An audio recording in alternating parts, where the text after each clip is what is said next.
So, hi, good afternoon, ladies and gentlemen. My name is Rahul Binoy, and I'm the event head and your host for today, representing ASMA. ASMA stands for Adoption of Social Media in Academia. It is the leading global community in academia, catering to all the segments of education sector. That includes higher education, preschool, schools, government bodies, and corporate houses. AskMine itself is a knowledge sharing platform that helps to uncover the latest insights, anticipating future trends, and providing a transformative social media framework. Today is the third and last day of our mega event, Global Leadership in Education. And I'd like to thank our academic partner, For School of Management. Also, I'd like to thank our engagement partner, FMA Digital, and AI partner, Orai Robotics. Now, I'd request the backend team to play a short video from our academic partner for School of Management.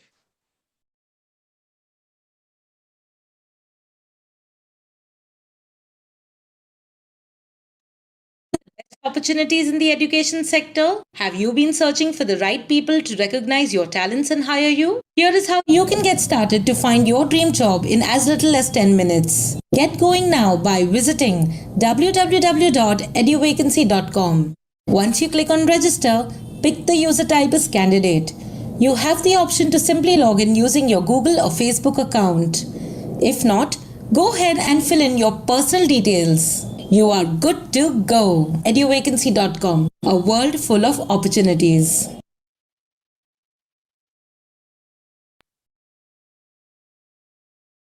I'm sorry for that. That was not the video we were expecting. But moving on, with that being said, let's move on to the first panel discussion of the day. I'd request the audiences to keep yourself engaged by dropping down your questions in the chat box for our speakers to take up. The topic of discussion is examining the role of technology in fostering and driving innovation in management education. And I'd like to warmly welcome the eminent speakers we have in here today with us, starting from Mr. Manish Kothari. He's the founder and managing director of ISBR Group of Institutions. He is also the president of ISBR Group of Institutions, Oxford Group of Institutions, and BET Group of Institutions. Under his leadership, his business school has received numerous awards, including the National Excellence Award as the most upcoming business school of the year for higher education by SOCHAM and the Association of Indian Universities, and the Business Excellence Award by the Bharti Group, among others. His group of institutions has 16 international university partners across the globe. Mr. Manish has been the recipient of various awards, including the Jewel of Rajasthan Award for his contribution to the fields of business and education, the Business Excellence Award through the KLE Group, the Godwad Gaurav Award, and the Young Achievers Award by the Lions Club International. We are so grateful to have you, Manisha. Thank you so much for joining us. Moving forward, we have Mr. Tarundeep Singh Anand. He is the founder and chairman of Universal Business School. He has over 25 years of experience in financial services, banking, exchanges, and education. He has an MBA from SPJ in Mumbai and pursued executive education at Michigan School of Business, USA, Tuck School of Business, USA, and IE Business School, Spain. Tarundeep sir has brought global practices in management education to India through partnership with leading global universities in UK, USA, France, Spain, Italy, Switzerland, Mexico, and Bulgaria. He co-founded and served as global head of strategy and head of Asia Pacific at FX Market Space. He invented FX Settle, a revolutionary FX settlement solutions, which has won several international innovation awards in 2008. Tarundeep sir is also a TEDx speaker and has spoken at leading industry conferences across North and South America, UK, Europe, Africa, and Asia. We are very grateful to have you, sir. Thank you so much for joining us.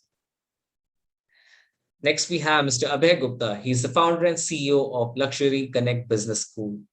He's a Marshall Goldsmith Stakeholder Centered Certified Coach and is president of the Center for Education Growth and Research, Delhi NCR chapters. He's also an advisor to Promising Indians, Behind the Ramp, and Mod Street Fashion. Mr. Gupta has been involved in the evolution of the fashion and luxury segment in India, from manufacturing, joint venture factory setup, and franchising. He has also been a guide to the NIFT and Pearl Academy from their grassroots stages of inception and evolution as an academic board member. We are so grateful to have you, sir. Thank you so much for joining us. Next, we have Mr. Aman Mittal. He's the additional director of Lovely Professional University. He's a dynamic leader in the education sector with a vast understanding of growth hack and internationalization. Mr. Mittal is an engineer and an MBA graduate from the University of Southampton. He has led LPU's growth and marketing endeavor both nationally and internationally, and has been instrumental in driving the university's internationalization strategy, along with the university's overall growth and marketing strategy, as well as harnessing information technology for university governance. We are so grateful to have you, sir. Thank you so much. The moderator of this August panel, finally, Mr. Jayant Shah. He's the executive director of Academy of Indian Marketing. He's a chartered accountant and an associate member of the Institute of Chartered Accountants of India since 1982, a graduate in commerce and law. Jay has very experience in organizational and management consultancy and is currently associated with the eminent management guru, Dr. Jagdish Sheth. Mr. Jayant is currently serving as an executive director of the Academy of Indian Marketing. He was also instrumental in the formation of the Academy of Indian Marketing and is dedicated to furthering the vision and mission of the Academy. Once again, thank you so much, Jayant sir, for joining us. And once again, I welcome you all. Thank you so much for accepting our invitation. Over to you, Jayant sir. You may take up the discussion forward now. Thank you. Thank you very much. I would like to welcome all the audience on this today's discussion and my panel of speakers for this exciting session, which is about examining the role of technology in fostering and driving innovation in management education. As you all know, that COVID has created a space for completely changing the education per se, but especially management education. Today we are experiencing completely new things. In last 2 years, the life has changed for everybody, including the students, the parents, the educationists, and the government, which is the enabler. So AICTE, UGC, everybody has started to bring about what change is required in education, which is now driving force for online education. So today we are in a changing time as well as challenging time. This rapid technological advancement and continuously changing needs and expectations of the students, along with the bolstering of global competition and online courses, the business schools and management institutions are now facing various challenges as well as opportunities also. The reason for this change is now how they are operating, teaching, and promoting themselves. That is to be looked into. Few of the management schools have embraced the technology openly with both the arms, while some are still following the traditional and tested approaches, or they are waiting to go back to the traditional way. Some are debating whether this corona, once it ends, the pandemic goes away and we go back to the normal routine of physical teaching, and whether this online teaching is going to remain or not. We are also debating whether this is going to be a blended model, because once you have adopted the technology, it is very difficult to go back to completely offline as well. So technological tools are currently enhancing the teaching and learning experience, and with the utilization of platforms like massive online open courses, MOOC, Coursera, Swayam, etc., the management education is now making the best use of the technology. In last 2 years, we have seen platforms like Google Meet, Zoom. Right now, we are conducting this webinar on Zoom. So all this has evolved in such a way, and it has facilitated our education system and way of life now. Work from home has become a norm as of now, and many companies, including TCS, have announced that by 2024, they are going to have work from home for almost 75% of the employees. So if there is a work from home, we are also looking at education from home, whether it is possible or not. And education and work both are integrated with each other, because once you complete the education, you are going to go out into the field to work. So once you are adapted to work from home, work or study from home culture, you are very easily going to adapt the work from home culture also. So today we are going to discuss all these aspects with eminent panel of speakers already introduced by Rahul. And we have with us Mr. Manish Kothari, founder and managing director, ISBR Group of Institutions. Tarundeep Anand, founder and chairman, Universal Business School. Mr. Abhay Gupta, founder and CEO of Luxury Connect Business School. And Aman Mittal, additional director, Lovely Professional University. I welcome all the esteemed panel speakers. And today, we are not going to have individual questions for individual speakers, but we will keep this as a discussion platform, and all the panel of speakers can raise the issue, discuss the issue, and bring out what we require to understand for our audience, that how best they are using the technology, how best they perceive that technology is going to make the difference, and what is happening in the education sector, because they are all well connected. Sometimes there is some kind of problem for the particular business school to adopt the technology, but they are well aware that what is going to happen in the future. So we are not looking at what is happening today, but we are also looking at what is going to happen in the future, because today we are managing ourselves, but how we are prepared for the future, that is more important. So let me open up this discussion and start with some questions. And I would also like to have audience raise the questions if they want at any point of time. So my first question I'd like to raise is that how is digital technology reshaping management education? And this question is open to all the participants, and maybe one by one, they can start the discussion and carry on. I think thank you, Jayant. And with the panel's permission, if things goes fine, I would like to start, and then we can continue it forward. Am I audible, Jayant? Yes, very much. Manish, carry on. Very much audible.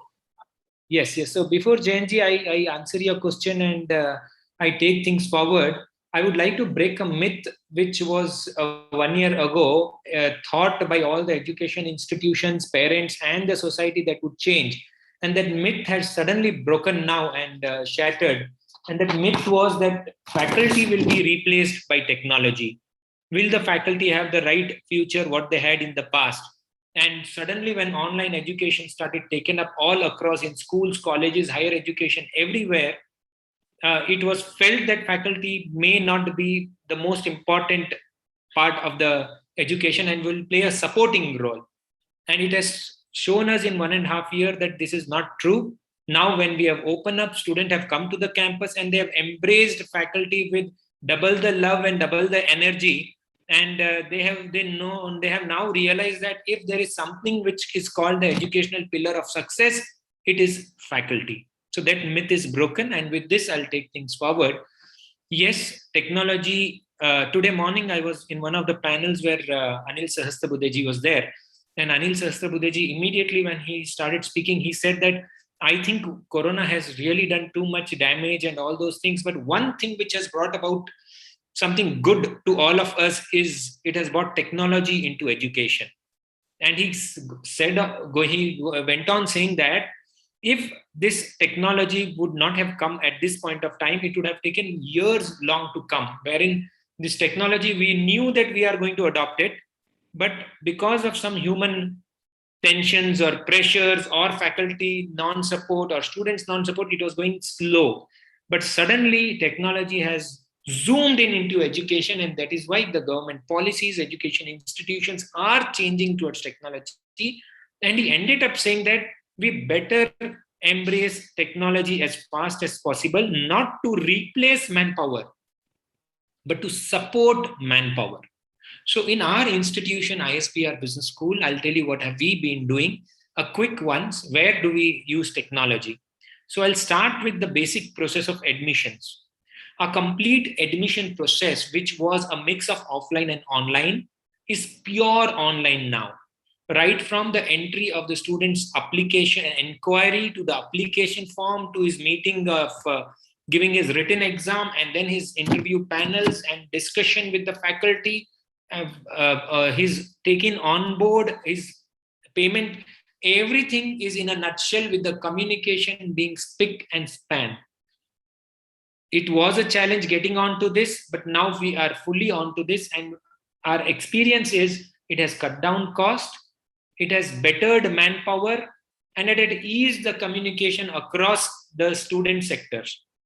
The second one where we have embraced technology amazingly well is in the field of examination.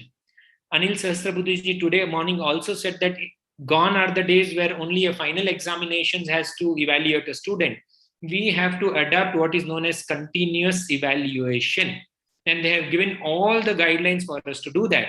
One of the things in continuous evaluation is said that you have to do it through project, you have to do it through mentorship, you have to do it through online tests. So yes, we have adopted to an online exams wherein just like how we are looking at each other, one proctor looks at a group of students, and those examinations under controlled environment can happen.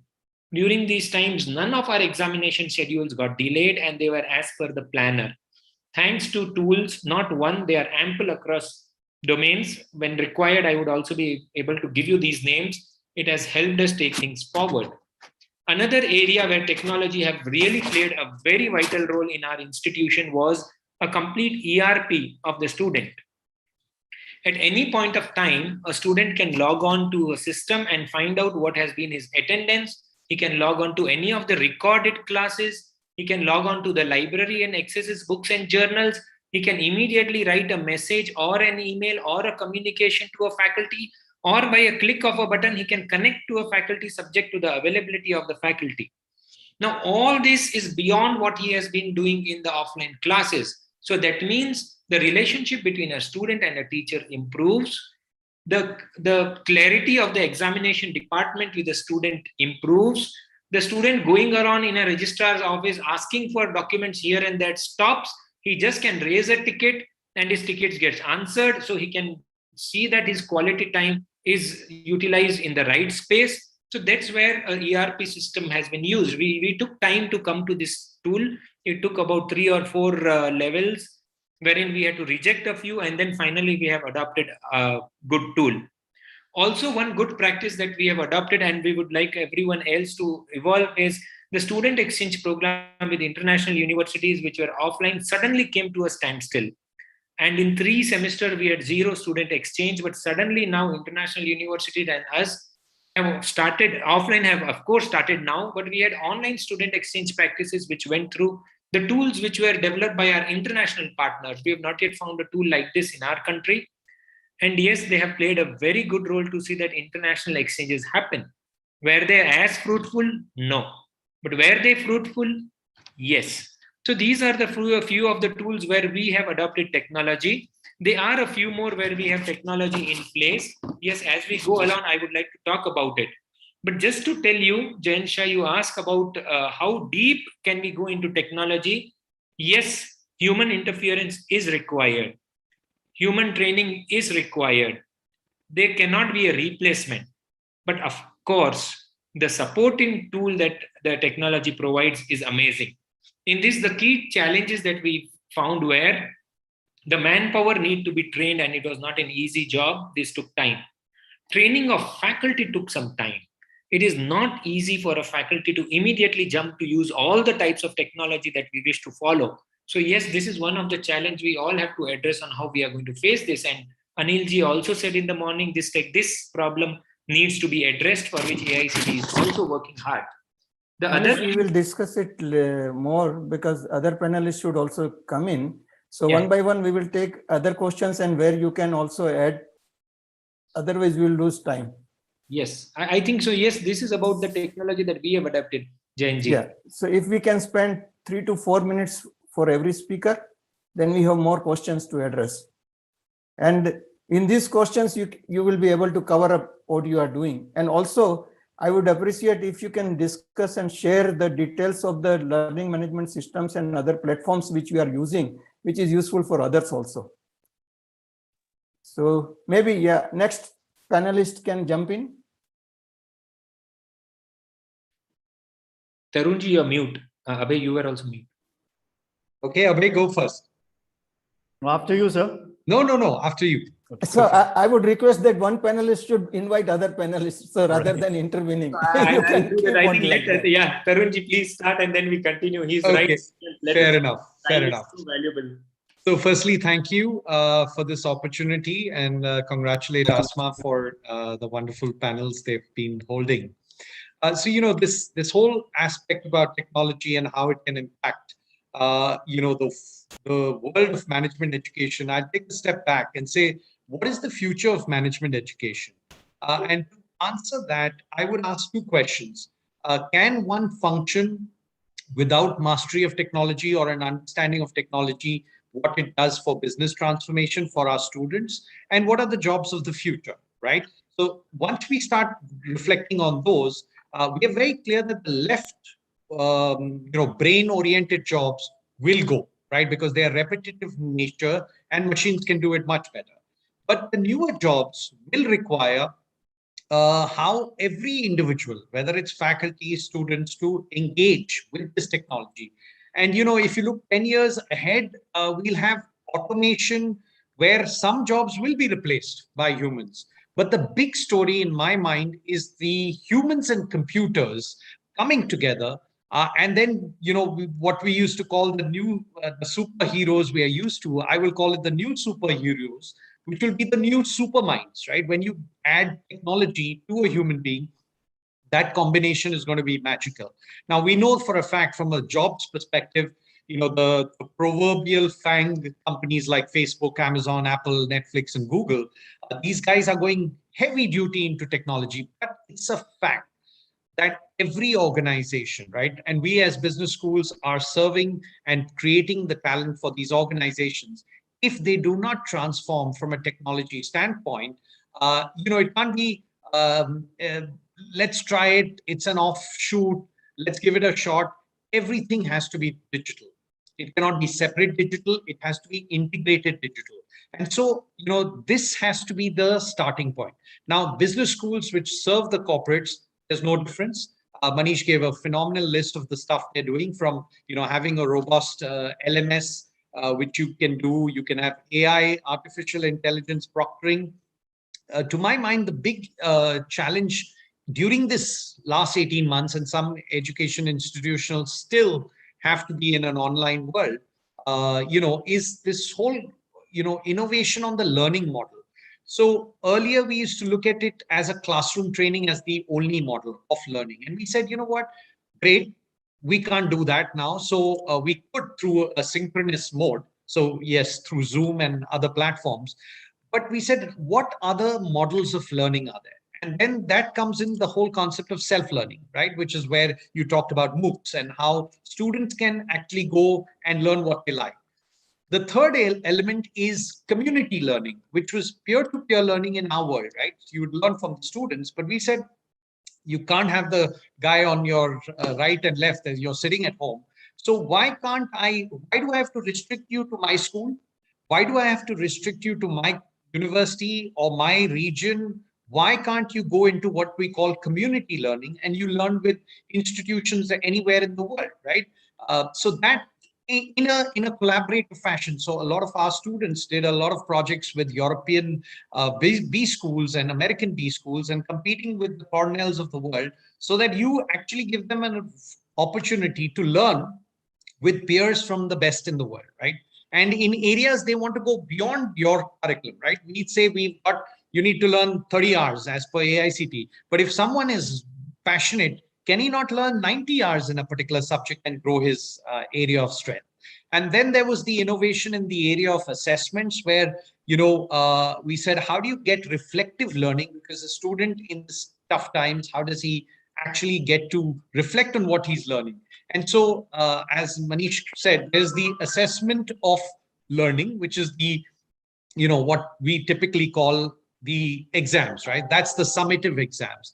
Then there's the assessments for learning, which is what students took away from the class. Were the teaching strategies effective? Was the learning process effective? And then you have the assessments as learning. So this is while you're doing the learning, you have reflective reports, peer evaluation, video logs, and so on. So the world is opened up with technology to do a lot more.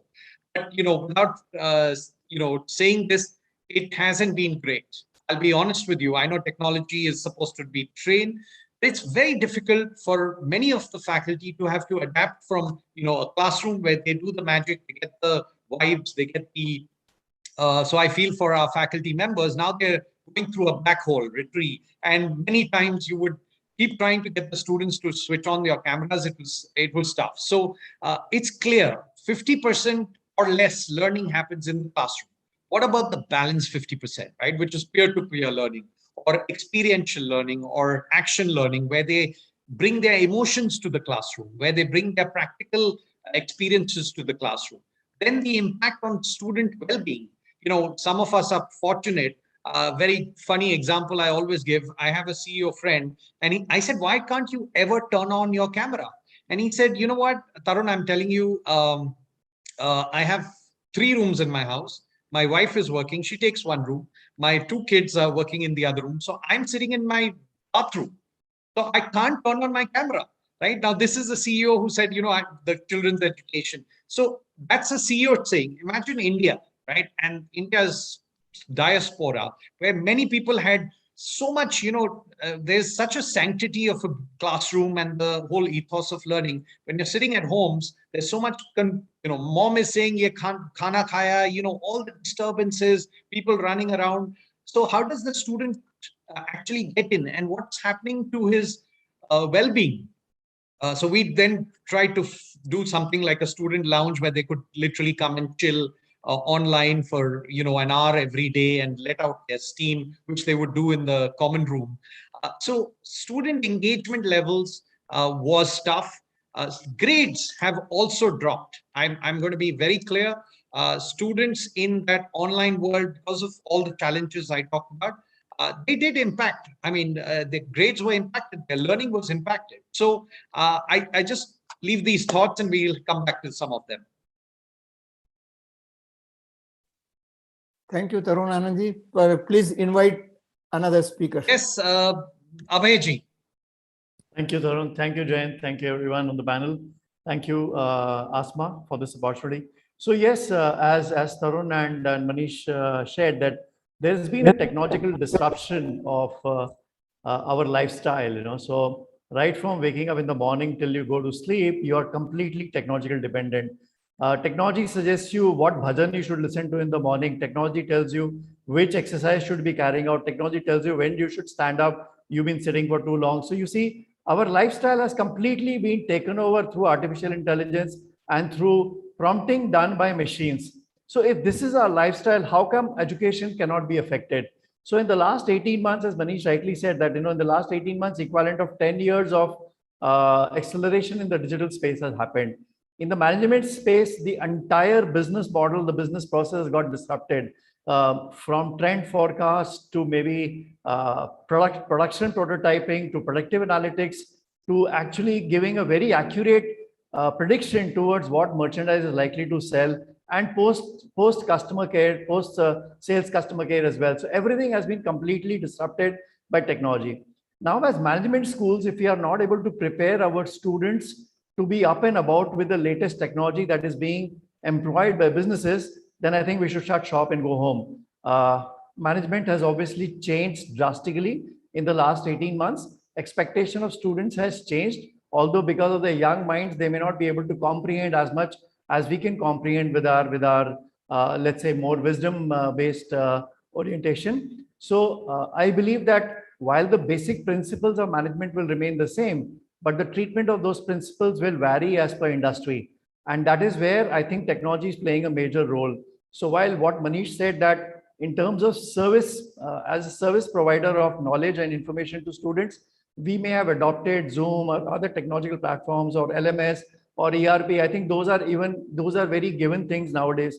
I mean, you can't run a business without those basic parameters. The only advantage technology has done is that we are able to multiply the reach of our students using technology as a base. So we as a school have introduced blended learning, and it's been quite successful. This is the 4th group of students we have taken on blended learning. And I would say that today we have 50% students on campus and 50% off campus. But coming back to the industry requirement, as an institute, what we have done is we have actually introduced a program called the Digital Disruption of Lifestyle, Fashion and Luxury. Because I believe that as students or as individuals, we only hear of terms like a metaverse and augmented reality and artificial reality, but do we really understand those as managers, and do we know how to control those as managers is where the basic amenity lies. I think what all of us have been speaking is that training the manpower has been a very difficult challenge. Training has been difficult because most of us have come from a background where we have been very sort of close-ended, and we have been looking at the Arjun's eye without having a very wider perspective. So we've been producing also students like that they are either working in silos of civil engineering or marketing management or HR management, not having a more holistic approach. So by introducing programs which are going to be more relevant to the student in his career, I think that is really the crux of the matter today. Of course, we have created a program specially, and we invested in terms of getting the content done up and delivery by international specialists on every area. So I think that's a practice which most business schools should adopt, so that their student is ready to go into a world which is going to be more and more managed using digital disruption and not managed by humans anymore alone. That's my humble submission. And I would invite Amanji to come on the panel now. Come on the mic, please. Thank you, Abhay, for Thank you, the Tarun, insights. Manish. Sorry. Yeah. Sorry, no, go ahead, Jayant. If you have something else for me to speak about, I'm happy to give my inputs there. Otherwise, I just want to say that when you're the last speaker in a list, most of the things that you've asked has been spoken about by the fellow panelists, and I mean completely agree with Manish and Tarun and Abhay that that online education or education from home has its own advantages, disadvantages, challenges, and all of us. I mean, I would say that the education industry is very resilient, that they fought and they overcome all challenges very quickly and have come out with some solution. Manish talked about the LMS part of it, or Tarunji has mentioned something about, or Abhayji has spoken about how did they do it, and everything has found a solution to let the education continue. And while the universities and colleges were shut down, but the education continued. I mean, that's the resilience of the Indian education system or the world education system. But I think that's kudos to our fraternity in the education sector. I would say that the technology has disrupted the way we delivered the education in the last 18 months. But I think now we should be talking about what is the way forward and how the technology would get integrated into our delivery of education next 18 years or 5 years or 3 years, whatever the horizon you want to take in.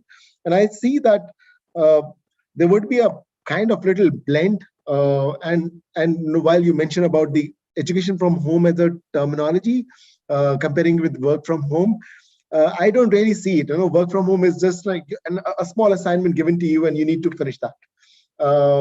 And it's pretty much the work. It's a work given, and you need to finish that. While education is pretty holistic. I mean, you could have a learning from home, but not really education from home, because education is pretty much just not having a knowledge about a skill or doing one particular skill and that's it. I mean, it's pretty holistic. You lot of your personality, a lot of your uh, shaping of the knowledge of the mind happens during your time that's spent in the university or college, and that cannot really happen in the digital world. And now as a university, we have to, I mean, we have the challenges where we see that while the companies like TCS or the Googles, the Facebooks, they're saying that probably we'll have a handful of people coming to the organization. But partially they think it's a great way, partially not many people wants to come in. But as an institution, we would love to have all our students back into the institution, because we feel that the real education happens when you interact outside the classroom as well. While you have finished your classroom learning there, look at this Zoom panel that we're doing. Probably as we were asked to log in at 2 o'clock, 3 o'clock or 3:05, we all would be gone, logging out of this panel, and that's it. I mean, this whatever the learning is happening is in this screen. While if we would have in a physical seminar, there would be a lot of discussion around the problem, challenges, other things, which does not really happen in this digital world. So I think that's one challenge I really see, that probably in times to come, there would be smaller number of B school universities / colleges or technology colleges where the students would be going on, because probably the demand of the industry would be very different. I think so. It would be a different B school education world / education world in next few years. I mean, we will see it happening. But more so, what definitely all the education and universities have to do is, especially with the B school perspective, we cannot just teach our students, the business students, the management. We have to teach the technology as well. I mean, a lot of times people say, okay, we have been teaching marketing, finance, blah, blah, blah stuff. But, the whole definition of marketing, whole definition of finance, everything is kind of disrupted with the technology as we speak to. So technology business management is something which definitely has to be incorporated every B school. And at LPU, Mittal School of Business, I mean, we have given our name to the school. So we think that that's something which we see in future coming more straightforwardly, aligning our curriculum with the industry. Industries, I mean, just before the seminar, I was in discussion with LinkedIn people, and we were trying to see that where the industry is moving, what are the requirement of the industries are, and everything is technology. I mean, people, even with the MBA 0 to 2 experience, 0 to 2 years of experience, industry is asking for B school graduates having a technology understanding. So I think what we definitely need to marry in the technology part of it. And third is startup. I mean, we should not be, be talking about it that, no, we have given billion, the lot of companies with the valuation of $1 billion and above. I mean, that happens because of the startups. So many jobs have come up.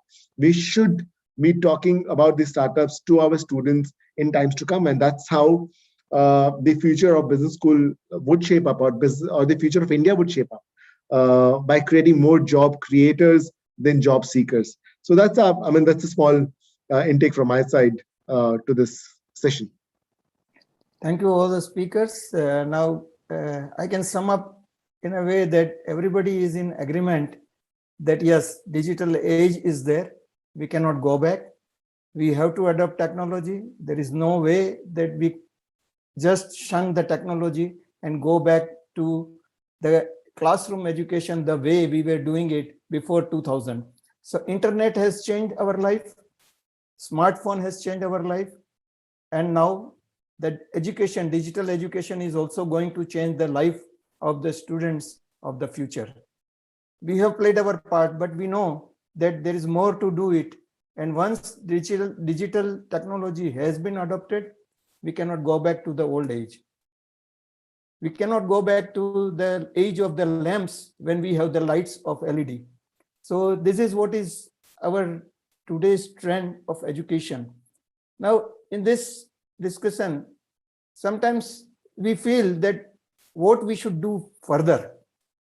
We have done what we could do, but further what we have to do. So I would like to ask all of you that how these technology platforms like Meritrek or Mercer are adopted. Manish also discussed that faculty needs to be trained. So how faculty are ready, the staff also, whether they are ready or not to adopt all these changes, and how we are leveraging this technology and information system as a game changer in B school management. So if you can throw some light, it will be, I think, useful for our audience. Jayant So ji, maybe now I think Abhay can start and Manish, you can come later. what I Because was Abhay thought that he is the adding last what you speaker. said, Jayant ji, that you are right. A very interesting thing you said, but somewhere I feel a cost cutting plays a very vital role. Maybe, yeah, once my turn comes, I'll talk about it. Abhay can take over. Yeah. And So I think, Manish, you can continue. You build up the momentum. So you lead the panel once again. Yeah, okay. thank you, Abhay. Thank you. No, what I was saying is, see, like Mercer coming or the ERPs that we are using, and they charge per student basis. Institutes like ISBR or Universal or Luxury, we can afford it and we are able to afford it and we are taking things forward. But somewhere I think the tier 2, tier 3, tier 4, which is real India, should be taken into confidence. And for the real India to come into confidence, these all have to be social initiatives. Long back when the online edX tool and were well formed, the first offerings to the whole world when it became free of cost, like Swayam, anyone can access online courses, and you see the amount of changes that is brought. Quality is next. I do understand quality is also important, but yes, together, if such tools are made available for education institutions, where the cost like this per students and this runs into lakhs and crores of rupees, if this could now come to a stage where institutions like AICT and all should be facilitators of such tools. Government of India has done fantastic by creating so many online platforms for payment of money, for your Aadhaar card systems and all. They could do it for the education system too. And it's not difficult with the technology adaptation that our country has. And if these systems could be done, I think that's one key thing that we all as a team should come together and see that this becomes a social, more a social in a social initiative than the private bodies getting into the education institutions and flushing money out of it. As finally we know what is education all about and the type of work we have to do. It's pure charity when it comes to passing on education to the next generation. So that's my first wish, and I hope to see that this comes true in the days to come. I'm sure if this government continues, it will get such practices in place, and I pray for that to happen. Now, in the key challenges that you have said, Jayant, my first, again, key challenge is about manpower training. Either you shift manpower, which is not the culture of our country. The best way to adopt is train manpower and remain with them. I did a blunder when the lockdown happened, when I asked one of my senior most director to pass the reins to the next generation. Then the conscience hurt, and I had to get him back. And I said that if we don't do it, this is not what India does. And training him made a huge difference. He brought in the passion that he had with training. I got the real, he's a 70 years old man from Triple IT. And the type of passion that he brought after learning this technology, I was amazed. So I think training is one of the keys. We all have to come to the thing. Finding a balance between technology and real life situations, as Aman really has been kept on focusing. And Abhay also said again and again that technology cannot be the only force. So we finding a balance between the two is where people like us, promoters, will play a vital role. Financial availability, as I told, will be a key to scale up this technology, how this can happen, this will work. Internet availability is the key. Today morning, one of the speakers was from Spain, was from Germany, and he said that I'm not able to switch on my video because I have internet problem. When a person from Germany, where you have all the possible other infrastructures, talks about it, let's talk about our tier 2, tier 3, tier 4 cities. Aman said, yes, we are online now, but if we were offline, the amount of time we would have spent with at least one hug and the shake hands itself would have made a difference of relationship. So I think these are the key factors I am worried about. So I think with this, I pass on the baton to Abhay. Abhay Gupta, you can take it forward from here. Thank you, Manish. Very well said. But I just want to put in a caveat here. Your friend in Germany must be in the washroom when he was taking the call. So that's the reason he didn't switch on the camera. So it's hard to believe that he had a bandwidth issue. So he probably had a bad stomach issue. So that's on the humor side of it. But yes, Abhayji, you are talking about your CEO's experience. That is correct, sir. So, as we all have probably faced it, that technology has sort of, while seamless working has come on the forefront, but it has also brought certain amount of, let's say, human errors into light, where people are taking things in a non-serious manner. Coming back to the future of technology, as we have already all spoken, and I would agree with Manish that the costing will play an important role, but at the same time, I would like to also bring to the forum that democratization of technology is a reality today. So as Aman said, that few years back, we could not imagine having a video meeting at such ease. So if video meeting has now can be done on touch of a finger on your mobile phone, that's only because technology has got democratized.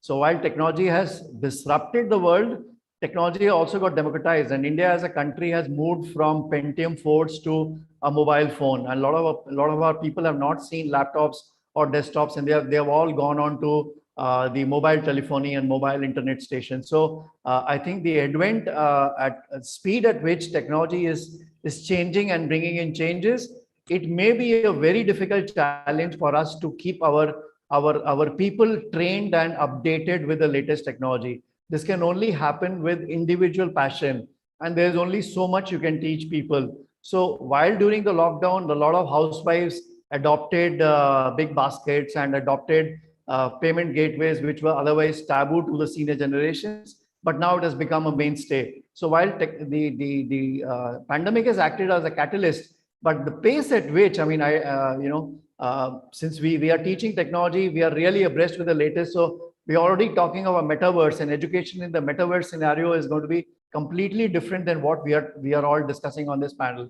How far is the metaverse? The metaverse is just around the corner, because if Facebook has announced a collaboration with Ray-Ban and coming up with metaverse glasses to be launched very soon, I think the speed of pace of acceleration is extremely high. In this scenario, as education leaders, we probably need to keep ourselves educated with the kind of disruption that is happening, not only in business, but in the general lifestyle, so that we can fine tune our management practices and impart the best knowledge to our students. That is what my firm belief is. Thank you, sir. Next. Yep, I'll just speak out. So, I mean, JNG, I think the challenges of online education is going to be, Manish has mentioned about the training part of it. Thankfully, among this group, we are coming from a technology, we offer technology program as well. So I think one thing which we did right in the LPU was that we have a very standard HR development organization or a cell whose working is to ensure that our faculty or the people, not even the faculty or the staff, non-teaching staff, also gets upgraded as they continue with the lovely professional university. So I think that investment on training has to be going on by all the education institutions as well. Unfortunately, there are not many institutions who are taking it that seriously. I mean, in all the big organizations, there's a huge push on human resource development, while in the universities and colleges, we are focusing on human resource development of the students, but not the ones who are teaching them. So I think that's something which we definitely need to focus upon. And I think pandemic has really shown us that nothing is stable. Everything is, change is something which is inevitable, and we need to be prepared for that. So I think that's something which is a challenge, but definitely I would say all our fellow fraternity that we need to keep investing in it. I mean, it cannot be a cost-cutting attitude. I have also, as Manish was also, I've also kind of come across a lot of cases where the institutions have thought this is an opportunity to cut down on the costing. But I think we need to see, yes, there could be such an option, but I think the first option is to retain the best people and ensure that we groom them well so that they can be relevant not only today and tomorrow. So that, because if they are relevant, then only we could create people who are relevant today and tomorrow. And third thing, which Abhay has also mentioned, is about the acceptance of the technology. Today, pre-pandemic, the number of seminars we were able to do with the CXOs of the bigger companies from Microsoft to Google to any or the big startups as well. Probably we were able to aim at like one in a week. But now, because of the acceptance at all the ends, from the faculty, students, and the resource person, probably we can do one big seminar every day, or probably a couple of seminars. I mean, with the kind of university we have multiple programs. We do at least 7 to 8 seminars of CXO's level every day, because there's so much of acceptance. And I think that's the big opportunity. Now, going forward, we've told our team that we need to ensure that we keep that momentum that we built up of Industry Connect in the same speed. Don't stop that. That's very, very important. And as Manish has mentioned, that we have collaboration. So, I mean, fantastic opportunity. We recently won a European Union project with almost a 1 million euros grant. And that has happened all during the pandemic, because team had time. They were able to work on the documents. They could share the documents. They could speak to the people in Spain and Portugal and Sri Lanka and Indonesia. And we got that. So I think that's the opportunity that pandemic has given. We need to see what to carry forward, what to dump, and what to not even think about. So if we are able to kind of put our thoughts in 3 buckets, we have a great future, and our students have a great future, I would say. Thank you. Tarunji. Just to add, Aman, we are a part of your EU project. We have I know, partnered. Manish. And Manish, I love the way please allow Tarunji to complete. Thank you. To going forward, I think the big area is a complete digital re-engineering. You need to define the student learning journeys first, right? Where are we taking them to? What's the student life cycle?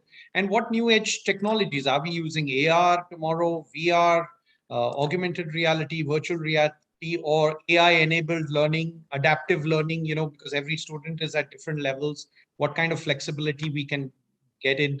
Then you need to redesign all the processes for delivery of assessments, depending whether it's self-learning, what's the assessment which is standard.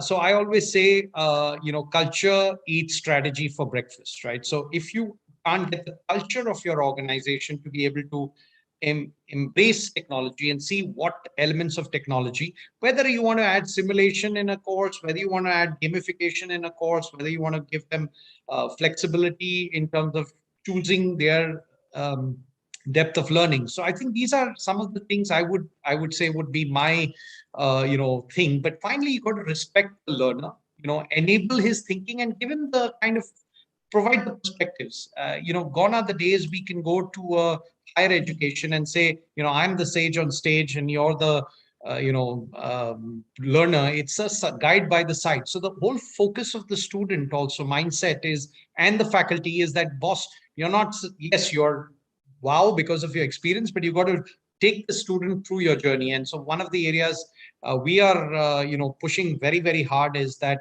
we should take this terminology of pedagogy out of the education system.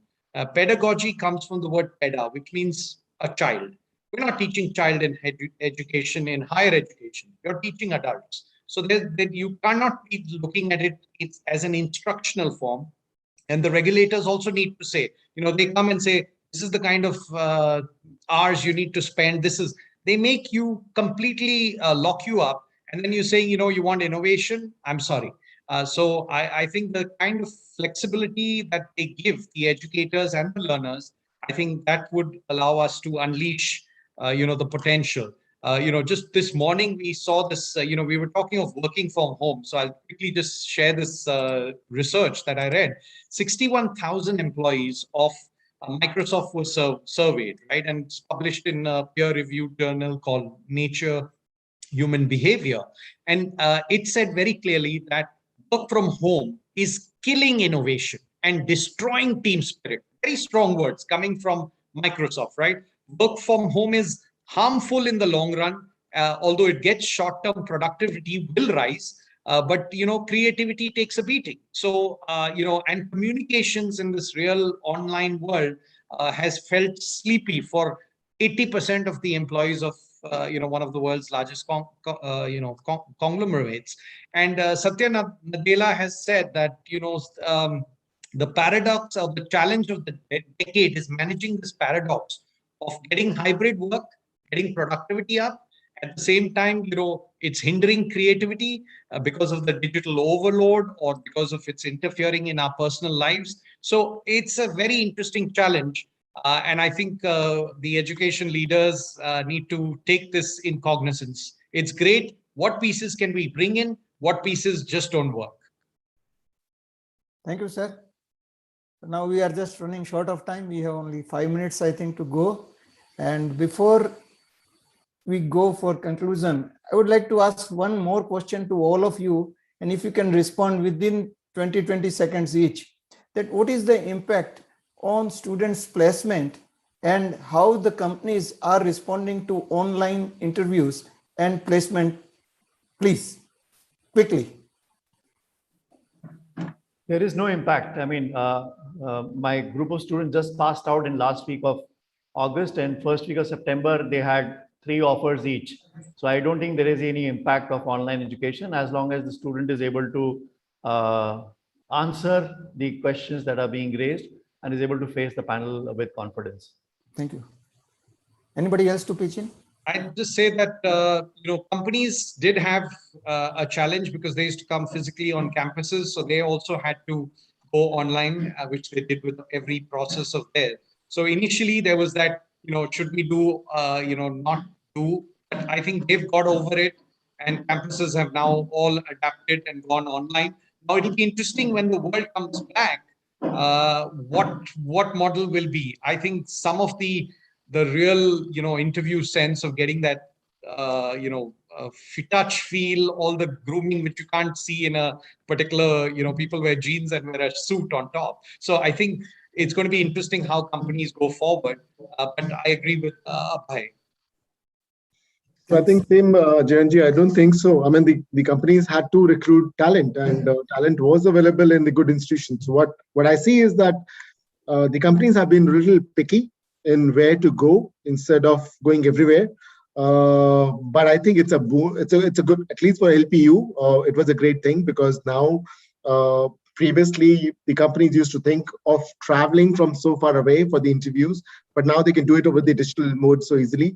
And of course, I mean, how it goes forward depends upon how the students perform in this next 6 to 1 year. If the interviewer thinks or the students who have gone to the job, if they perform well and interviewer thinks that, okay, I made a good job, good decision while recruiting person, and he or she is contributing good, I think digital is the way forward, even in the recruitment for the people. Thank you. Good. In our institution, yes, technology played a good role and placements did not get affected. Even for this present batch, we have already touched 50% placements, wherein they are going to pass out in the coming May. Good. Yes, questions, the people who are answering here are amongst the premium business schools, all of them. So yes, it has not affected all the brands who are talking here on this platform. At tier 2, tier 3 levels, yes, placements have really been affected in places which are far off and they could not reach out to the interview companies. Yes, there I have felt the effect because we are mentoring 1 or 2 colleges in down south.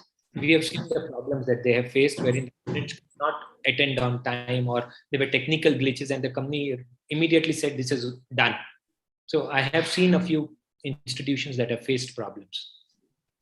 Thanks everybody. Rahul, should we sum up or still we have some 5-10 minutes to carry on? Yes, sir.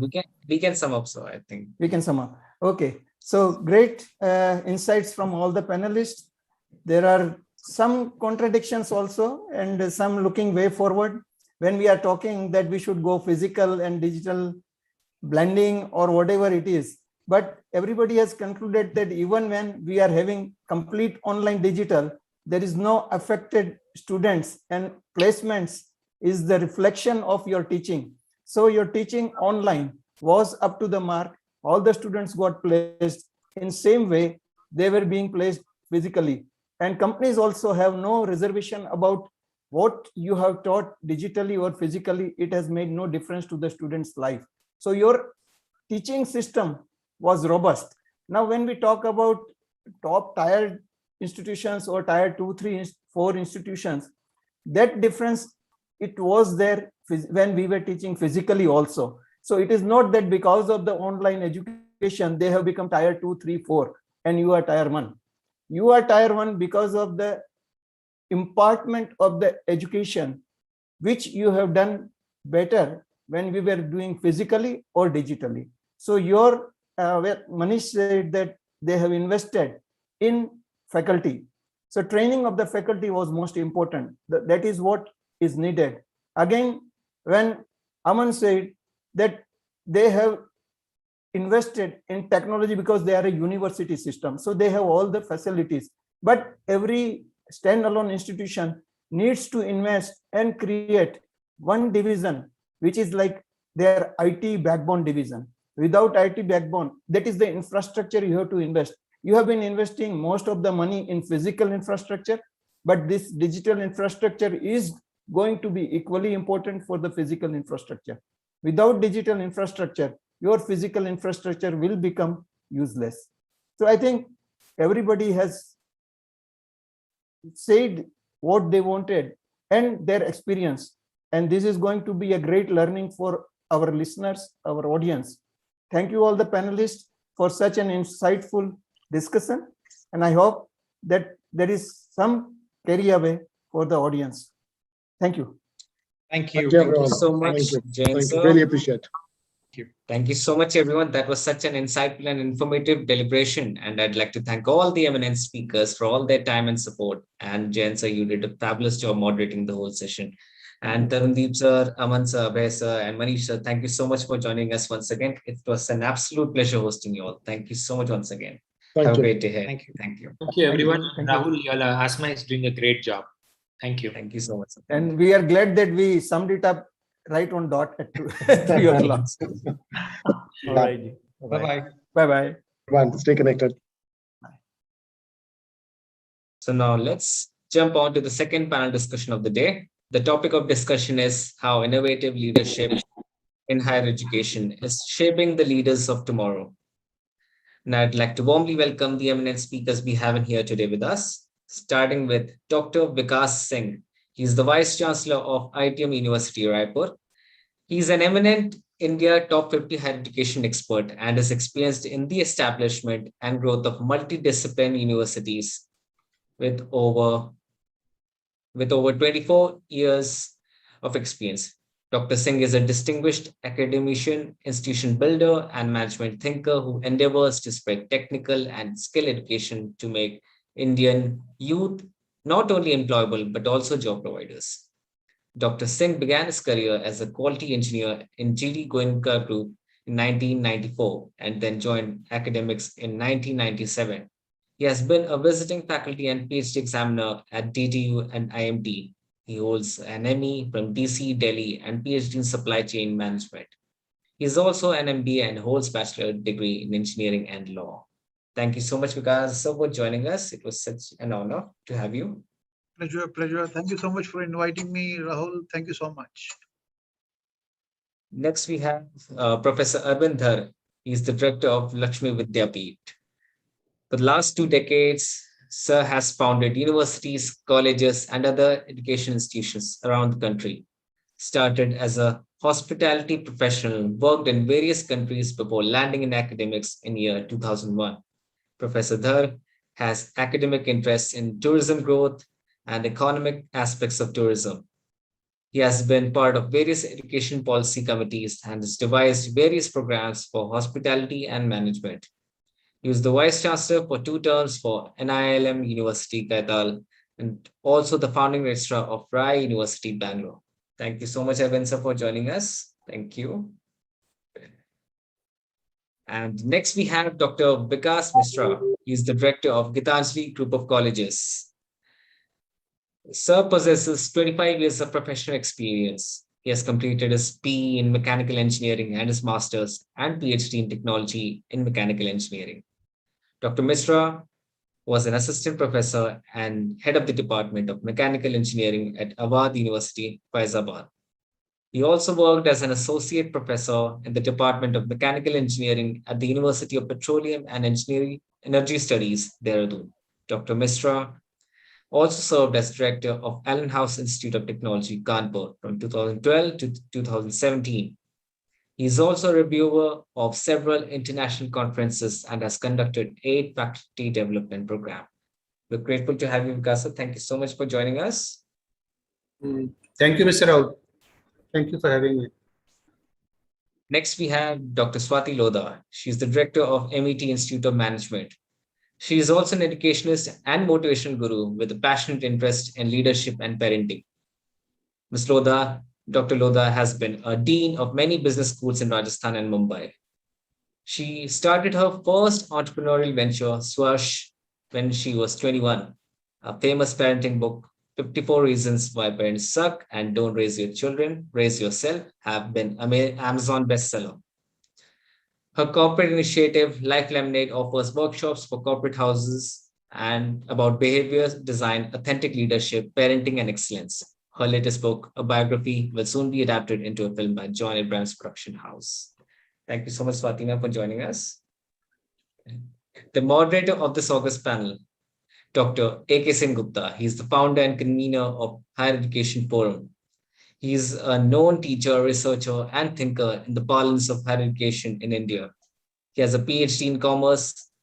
Dr. Sen Gupta is a mentor of the newly established Bharatiya Vidya Bhavan's K.M. Munshi Institute of Advanced Studies. He is also the vice chairman of Bharatiya Vidya Bhavan's Navi Mumbai Kendra and is the promoter and chief trustee of My Retired Life Foundation.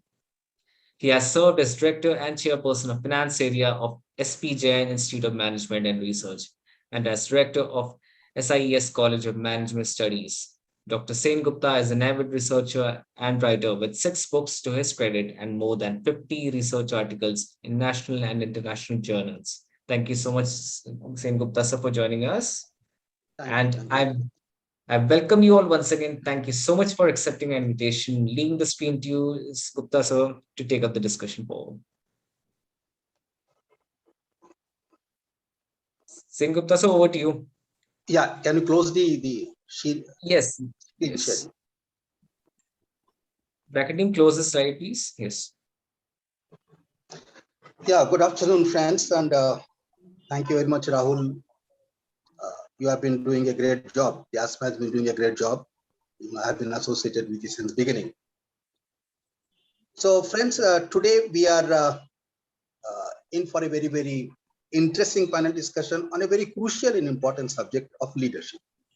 Now, that's a subject which is highly talked about, widely researched, and a deeply divided opinion-oriented subject, particularly when we talk about leadership, the leadership traits, the growth of the leadership, and what the future of the leadership holds. Now, even if we don't go to the academic debate, the fact of the matter remains that the competencies of the leadership, what we have today, the skills, the traits, the attributes of the leadership, whatever we have today, probably may not be adequate for tomorrow's world, because tomorrow's world is going to be totally different. Tomorrow is going to be totally radically different than what the world we have today.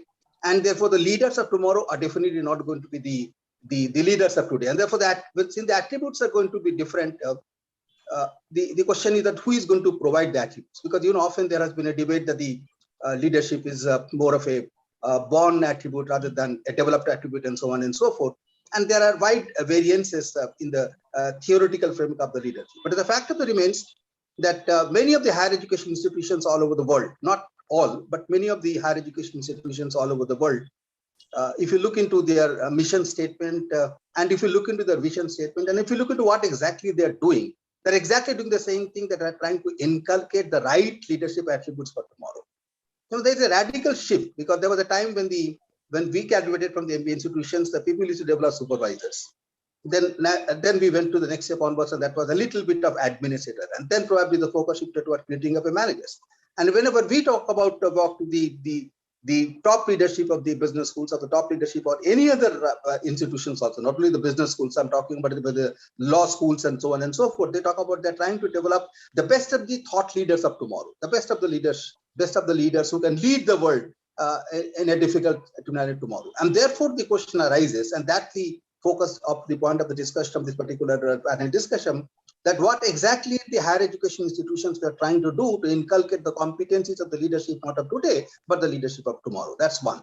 The second is that are we really attuned? Are we really equipped to develop those leadership skills which are required for tomorrow? And what are those skills and competencies which are actually needed? And finally, that if you are on the right path, can we share some of the experiences which we have tried to do over a period of time, or whatever either we have seen or we have implemented some of the leadership skills which are needed for tomorrow's world. So this is the broad agenda of this particular panel discussion, and we have got a very, very esteemed panel of the leaders with that, and who have produced many thought leaders, I'm sure, in their journey of the academics as well as in the area of the corporate world. So idea is that we would try to have their wisdom, their deep insight into the subject. Since the time is very limited, we will say that for first 5 to 6 minutes if each of the panel members can share their thoughts on the particular area of the leadership of today, the leadership of tomorrow, and what the education institutions are doing, and what are their experiences in this area of the leadership development. May I request Professor Vikas Singh, the Vice Chancellor, IIT University Raipur, to kindly take the lead. Sir, Dr. Vikas. Thank you, Dr. Singh. Thank you, Dr. Singh Gupta, for setting the context so nicely, in the beginning itself. In fact, I would like to share, in the beginning that higher education in Indian system, has proved that we are creating tremendous leaders. The issue can be, at the level of creating managers. When we study the reports by Aspiring Minds or SOCHM, they are saying that 70% of even engineers are not employable. So this is one side of the coin, that there are studies saying 70% of the graduates are not employable. If in engineers they are not employable 70%, so in other disciplines, I believe, the percentage would be similar, if not worse than this. But on the other hand, the other side, at present, more than 50 multinational companies, especially US-based multinational companies, more than 50 are having Indian students or students from Indian higher education system as their CEOs. So I would say that our education system is producing tremendous, kids, those who are ready for taking the future leadership roles. Maybe some of the traits which are required at present, and why I'm saying this? I'm saying this because this is true. I personally believe that I'm a very passionate teacher, and I try to work on outcome-based system, and I always try to ensure that every student of my program, whichever program I'm talking about, if they are eligible and if they are interested in starting, maybe work in some corporate house, they should be trained, motivated to that extent that they can start their career, on the day one, contributing to the company where they start their job or their corporate role. So that's my personal passion. But I believe there are, because the panel says academic leadership also, I believe this is one essential part where we have 50,000 institutions, we have almost 1,000 universities in India, but only 15% of that, have actually got accreditation. Now, if only 15% are having accreditation, it means 85% of that universe is not very confident about their own quality, is not very confident about, what kind of quality they are producing, is not very confident about the outcome that they are producing. So I believe, yes, there is a challenge regarding employability of the student in the beginning, or creating managers, as Dr. Sen Gupta said very nicely, that creating managers. So I think challenge is more with creating managers, but for future leaders, we have been doing tremendous work, and the kind of competitive spirit is there, the kind of Guru Shishya Parampara is there in higher education institutions in India.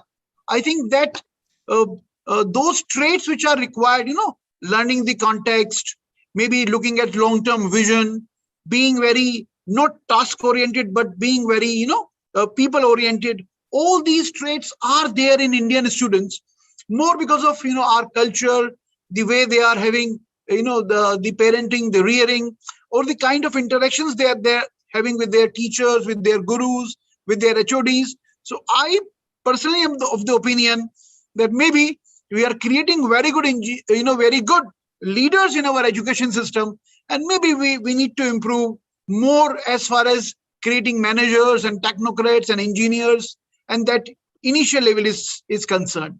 That's my initial thought, Dr. Sen Gupta. Oh, thank you very much, Dr. Vikas Singh. That was an interesting point. That was a very, very interesting point, that the leadership is ingrained in the Indian values and culture. And that's a very, very interesting point. May I request the wisdom from Professor Arvind Dhar, the director of the Lakshmi Vidyapith. Dhar Sahab. Professor Dhar.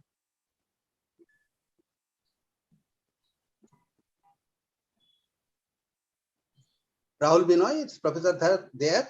I saw him.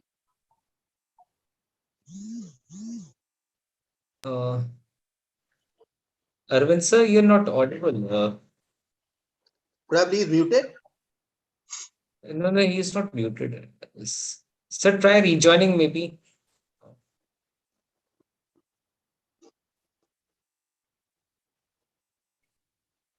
Can we move forward? Professor Dhar can take on later on. Yeah, he'll join. He'll be back again. We can. Yeah. So may I request the views and the insight from Dr. Swati Loda, the director of MIT Institute of Management of Bombay. Dr. Swati Loda, please. Thank you, sir. I hope I'm audible. Yes, you're audible. All right. Thank you, Professor Sen Gupta. Thank you, Dr. Singh, for setting the tone of our session today. And as you rightly mentioned, that leadership development in India must be doing something really right. That is why there are so many top CEOs in the world today from that particular Indian set of values being taken ahead through them. When we talk about leadership development in the higher education today, I would like to focus on the present time. That is the time which we call as the post-pandemic era. And during this time, I believe that there is a big workplace pivot that is happening. And so because of the pivot that we have we are experiencing at the moment, I believe there are certain traits in the leadership development that we will need to take on. And so for me, going forward, fluidity is the biggest trait that we need to talk about. Fluidity is something which is a mix of our previous mindsets that was more towards having a lot of discipline, having a lot of delegation.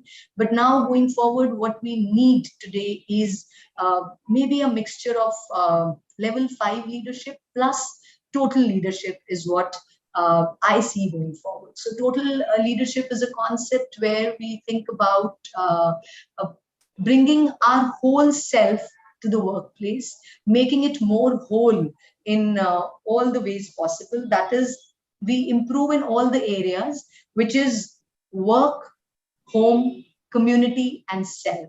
So when we start talking about improvement in all these areas, I think we would be able to deal with the challenges of the future in a better way. No matter what we say about the pandemic, but the hybrid mode of teaching, learning is going to stay. And in this hybrid mode going forward, what we need to be thinking about more work-life integration. I don't believe in work-life balance. As I generally say, there is no balance that we can think about because it's not a zero-sum game here. As a leader, to develop future leaders, what is important is that we look after all of us together. That is the whole personality together.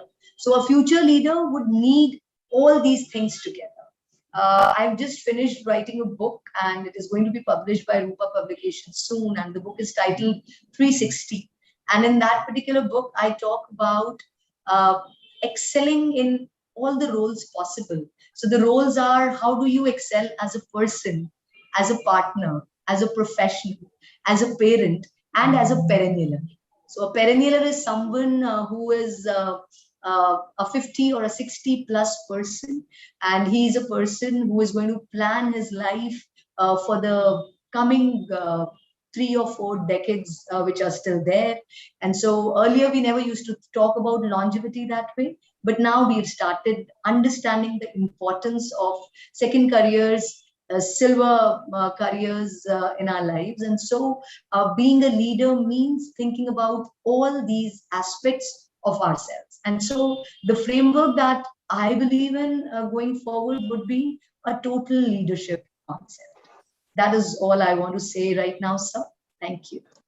Thank you, Dr. Swati. I think that was an interesting concept that if in a post-pandemic period, we're looking at a world of a new normal, at the blended mode of learning or a blended mode of teaching or the blended mode of corporate workmanship will continue. In that case, you need a leader who is a leader not only in the home setting, but also the office setting. So you're talking about a new concept of a total leadership rather than only a corporate leadership or only a workplace leadership and so on and so forth. So business schools or the institutions need to look at that how do I develop a total leadership rather than a segmented leadership that is a corporate leadership or only a professional leadership. Thank you, Dr. Swati, for that insight. Dr. Gupta, am I audible now? Yeah, very much audible, sir. Yes, sir. Please go ahead, sir. Professor Arvinder, please, sir, go ahead, sir. Well, going through or listening to the doctor, the first speaker, and the lady speaker who just had been there, I will just add a couple of things which I look at as an educationist or an education administrator for the last 15 years, is that the constant upgradation of our approach towards providing education has been always to make the students fit to be in the job market, as well as to be good in every aspect of their life. Like I'll just elaborate it a bit. When we see this,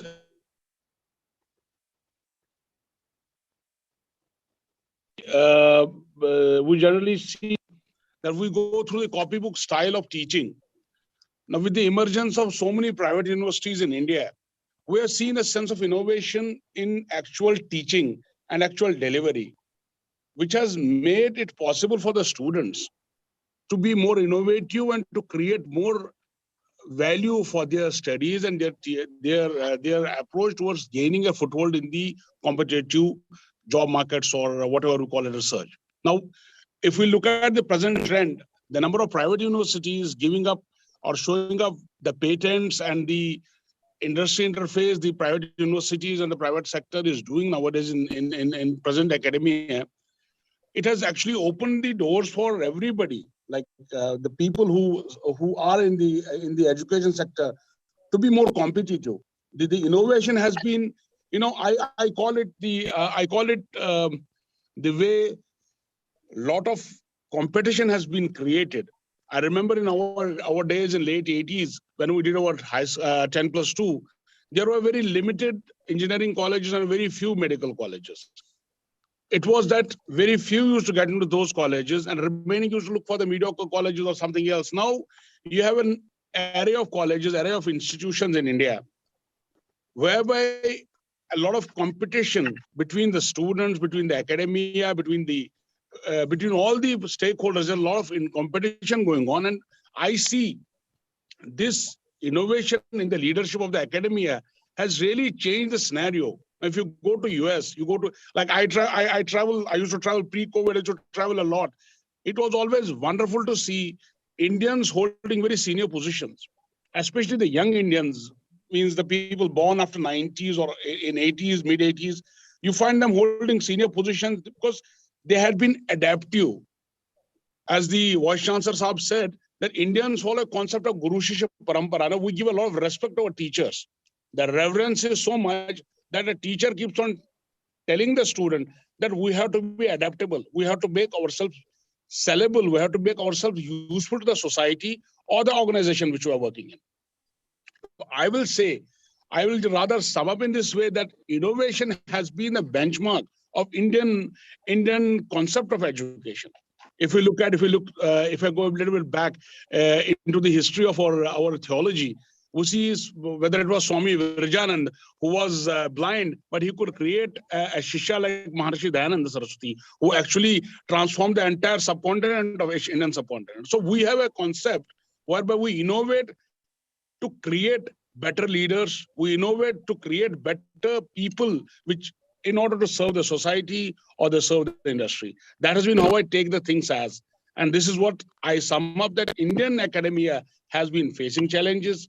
We tend to change with the changing times, and with the liberalization, it's Indian academia which has taken a lead and which will continue to take the lead to create the future leaders. Thank you, sir. Thank you.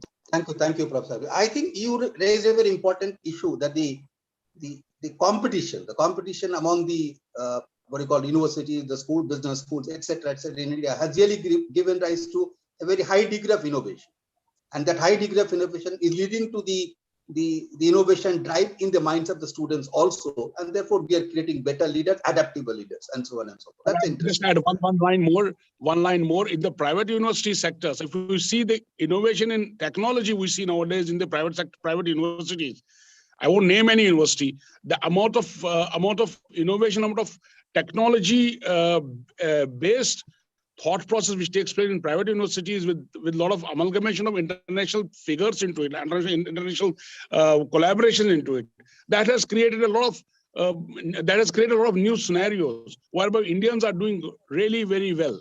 That's what I just want to add. That, sir. Thank you, sir. Thank you, Dr. Thank you very much. Thank you, ma'am. Maybe request the insight of Dr. Vikas Misra, Director of Bhitanjali Group of Colleges. Thank you, sir. A very warm good afternoon to all the esteemed panelist member. Good afternoon, Vikas Singh, sir. It's pleasure to connect with you after probably 2 years. Last time I was fortunate enough to meet you personally. Yeah, it's really a pleasure to look at you, sir. Yes, sir. I hope everything is fine. All Absolutely. The best. All good by grace of God. It's all good, sir. Hope same for you, sir. And congratulations for the new assignment. Although I have conveyed my wishes on LinkedIn, but in the pandemic time, after pandemic, probably it is first time we are connecting on the virtual. So congratulations and best wishes, Mike. Yeah, great to see you. Great to see you. So carrying forward the discussion which has been, and the points which have been put by my previous esteemed colleagues, I would like to hear strengthen more towards side on a human values side, probably as for a future leader, especially when it comes to students.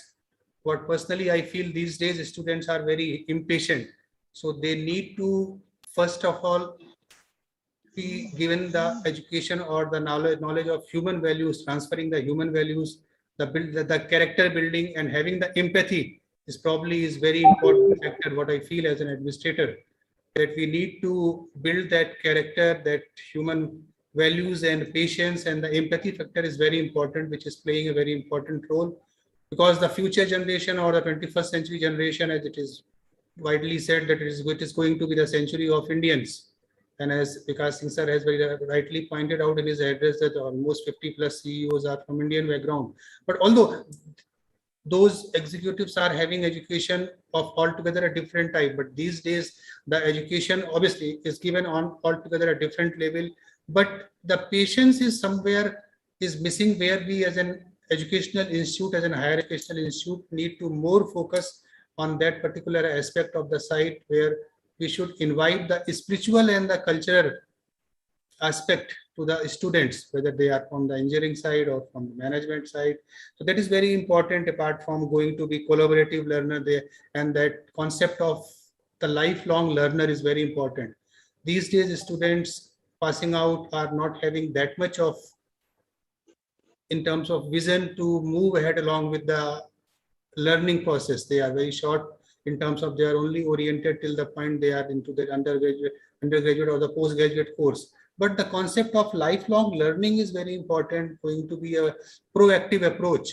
is also one of the very important value which need to be incorporated in the future values, in the future leaders. And as an educational setup, as an higher education setup, whether it is going to be a degree college or a university with around 1,000+ universities are there, and every year 1,000+ colleges are being opened, in which at least 80% colleges are being opened, which are being self-funded or in the private sector. So probably private sector players have got more bigger responsibility, a more bigger role in nurturing the youth of the future, rather, because only hardly 15 to 20% are being the state funded institutions which are coming up. But majority of the institutions these days, probably since last 2 decades, we are seeing that it is being coming through private sector, and private sector is doing a phenomenal job in building that part, in delivering that character. So that's what I initially think that will be my opening remark, with a very short one,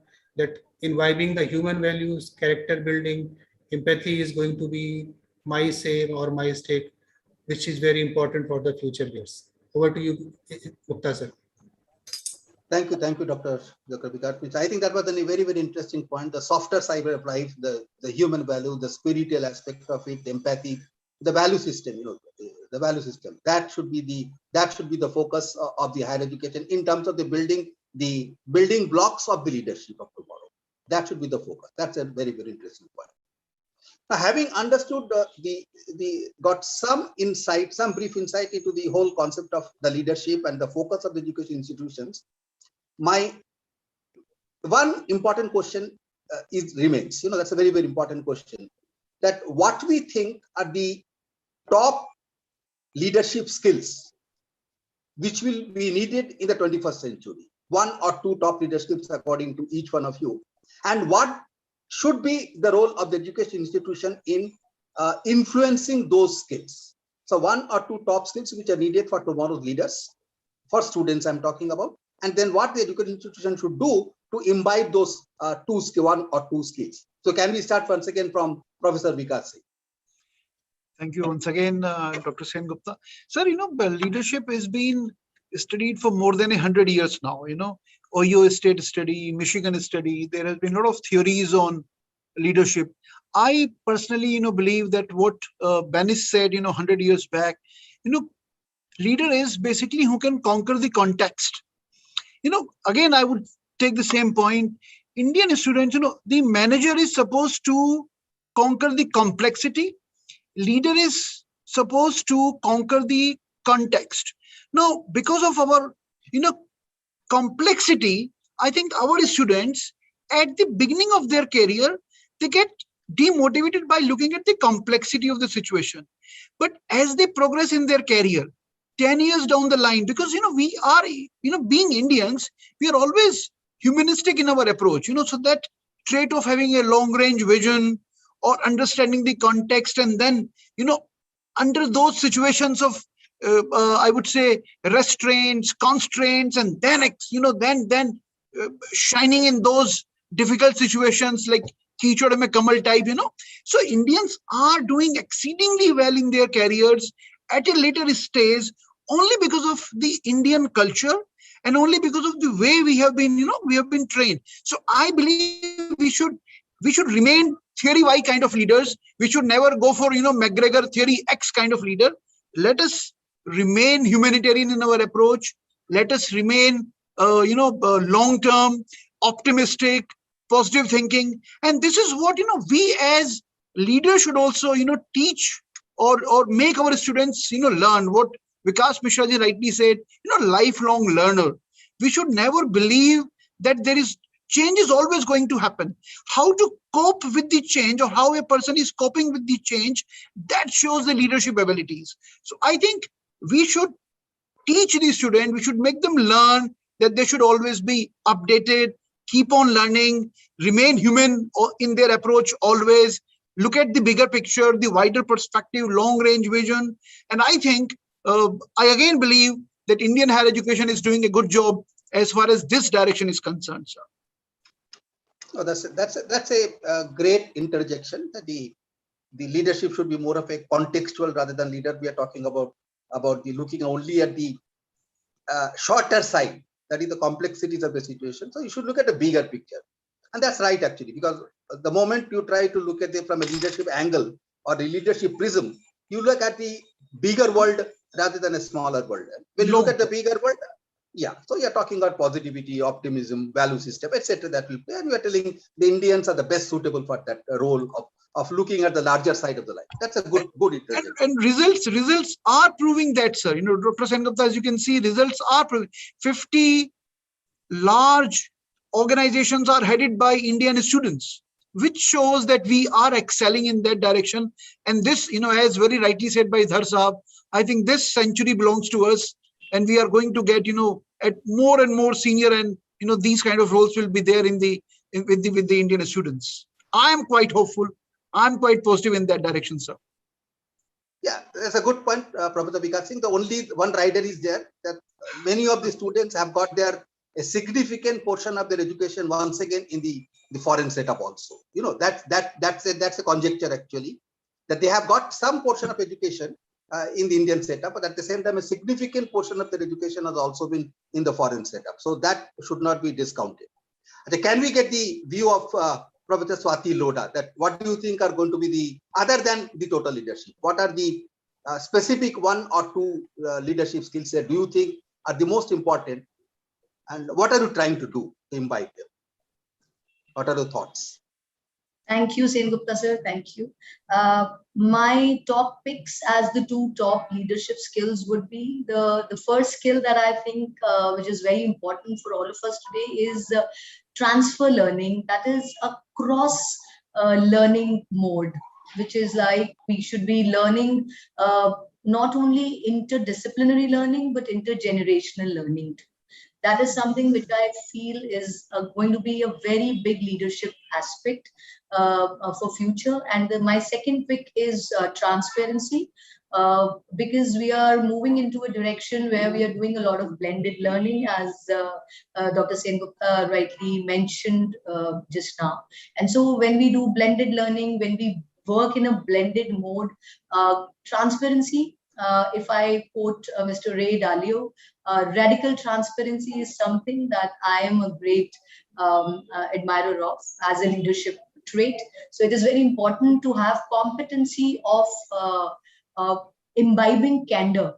That is speaking of truth, not beating around the bush, but talking about the things in a clear, concrete, crisp manner. So a communication which is full of candor, which imbibes transparency is my second. Thank you. Good. I think that's a very, very interesting part, intergenerational, and you're speaking with the candor. You know, that's many people don't speak. You know, leaders often we see that they speak beating around the bush. You know, we often see that all over the world. I'm talking about, not only here, but not only it's in a corporate leadership. Look at the political leadership. All of them will be speaking about the bush rather than speaking the candor, and they do it in the name of the diplomacy. And they said that is a diplomatic leadership. So I mean to say the traits of the Graham, I understand that we come from a different background, academic background, and we must stand by the concept of the candor, truth, the ethics, the conviction Yes. with which we speak to the world. I think that's a good point. Arvind sir, what are your thoughts? One or two skills which you think are going to be extremely important. Am I audible? Yes, sir, audible, sir. Dr. Vikas Singh ji had just raised a very interesting thing when he spoke about the Indian context. I'll just add to it what he said, Dr. Vikas Singh ji, what he said. I'll just add to it. We believe in our concept of teaching is Vidyam Dadati Vinayam. The more educated we are, the more knowledgeable we are, the more humble and more down to earth we have to be. You know, if we go to the past of our history, when Adi Shankaracharya had a discussion with Madan Mishra in Varanasi, in Kashi, the discussion was the moderator was Madan Mishra's wife. So we always respect knowledge. The concept of Indian education system or the education leadership is based on this very fact that Vidya Dadati Vinayam, that the more knowledgeable we are, the more humble we have to be. What I see the major emphasis in the coming years or coming decades, the Indians have to go back to their roots Remember that life is learning. We have to learn from anyone. We can learn the knowledge, we can learn the skill, we can learn the concepts, even from the person whom we think is not educated enough. When I was the vice chancellor a few years back, I just give a small.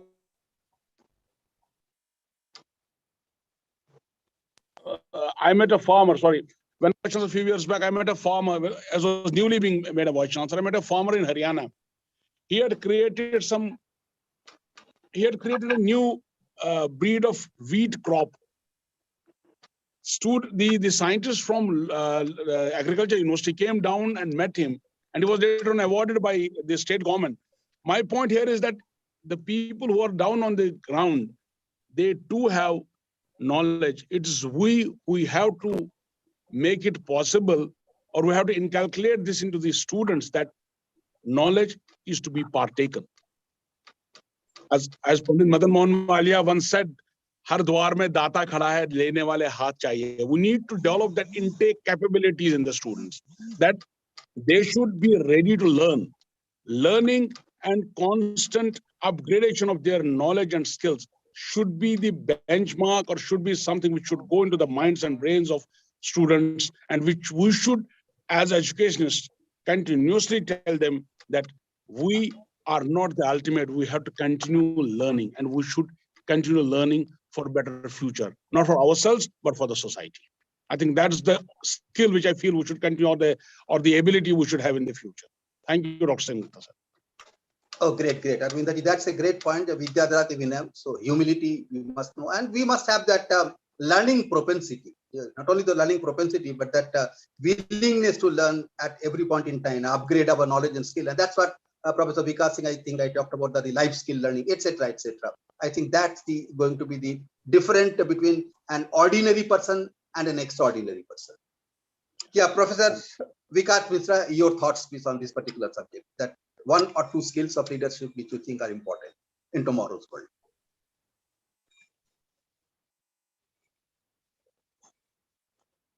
Vikasji? I'm sorry. Yeah. Carrying forward what points have been said by my facilitators, I believe apart from having a domain expertise, the skill which are more also important, one should be creative. In terms of the student should be creative and ready to accept failure. Probably I see this as a very important trait or an attribute where the leaders should be ready to accept failures. We have 2 years back, we have seen the owner of CCD Coffee has done suicide because of the failure which he incurred in his business. So ready to accept the failures, risk tolerance. A leader should be emotionally stable. That is very important thing. He or she should be able to maintain his calm. That is important. Intellectually curious. That is also what I see is one of the important attributes where we should learn that capability of absorbing the new information, and every day leaders are supposed to learn new things. Only by leading by example, we can inspire others, we can inspire the other one. So intellectually curious, ready to accept failure. These are my points for the skills. Over to you. I think, Professor, you have summed up everything that we have talked about. Very, very interesting thing, which we as academicians would like to focus on, that you must have a very strong domain knowledge. And here I would like to add not only the domain knowledge in terms of the width, but in terms of depth also. That's one thing we see in Indian students, that Indian students have a width of a knowledge, but a little bit they lack in the depth of the knowledge compared to the Western counterparts. I'm talking about compared to the Western counterparts, because their subjects fewer subjects in a semester, whereas our students study too many subjects in a semester, resulting in our subjects being more by width oriented, whereas in USA or UK, it is more of a depth oriented. So that's one thing which you talked about. Second thing you talked about, intellectual curiosity, very, very important thing. And simultaneously you talked about emotional stability, very, very important thing. Ability to take the failure, an extremely important thing. And risk tolerance, risk tolerance is also very, very important thing. And therefore we always talked about that the resilient quotient, the resilience quotient of a future leader should be very, very high. That you fail, but how do you come up? How do you fail, but how do you come up? Probably that's going to be the very very, very strong trait of a future leader tomorrow. And all of us as education are doing something. Therefore, it comes to the last part of it. If everybody can talk about 1 minute, 2 minutes on it, that your experience in leadership training, what you have done, anything one or two during your long educational career, आपने क्या किया है? What you have done in terms of upbringing the leadership qualities of the students. So we can once again start from Professor Vikas Singh. Your contribution in the entire area of the leadership development. Very, very interesting. The debate is going in that direction. Sir, there are 2-3 things here. What we have done with the students and what we have done with teachers. If you allow me, then I would, also like to throw some light on that. Over my 30 years career, I've seen so many good teachers. They were amazing teachers. As a teacher in the class, they were very inspiring. But the moment they became head of the departments or they were given certain responsibility, they couldn't prove their mettle in those roles. Or they were good in as a HOD role, handling a team of 10 people. But the moment they were given the responsibility of a complete institution, maybe a directorship role, then again, they couldn't, deliver to that extent, what was expected. And I personally believe the reason was, they were believer of, theory X, that task orientation, that, that if we are asking our students to deliver, these are assignments, these are tasks, this is the deadline, you do it. And the same formula, they apply to the, fellow teachers also. Again, task orientation, do this, do this, do this. So they lost their, that inspiration, the respect they lost. I actually, Dr. Sen Gupta, if you allow me to say this, I have really worked, long on this issue with my, with my fellow teachers, with my, in my different roles as a dean, as a director, now as a vice chancellor. I always talk to faculty members and ask them to be more situational in their approach. Do not bring learning of one context to the another context. The learning and performance of one context were very good there. But when you are in a bigger and a better role, in that case, you should again relearn the requirements, relearn the context, and try to again, give good performance. Just like in cricket, your century in the first match will be no guarantee for a century in the next match. In the next match, there is a different pitch, there is a different bowler, there is a different condition, different environment, and you have to again score a century if you want to be known as a person like Virat Kohli or Sachin Tendulkar. So I believe this is, this is very pertinent to motivate. As a leader, my role is to inspire others, to motivate them, and to remain, again, what Mishra ji said, learning oriented.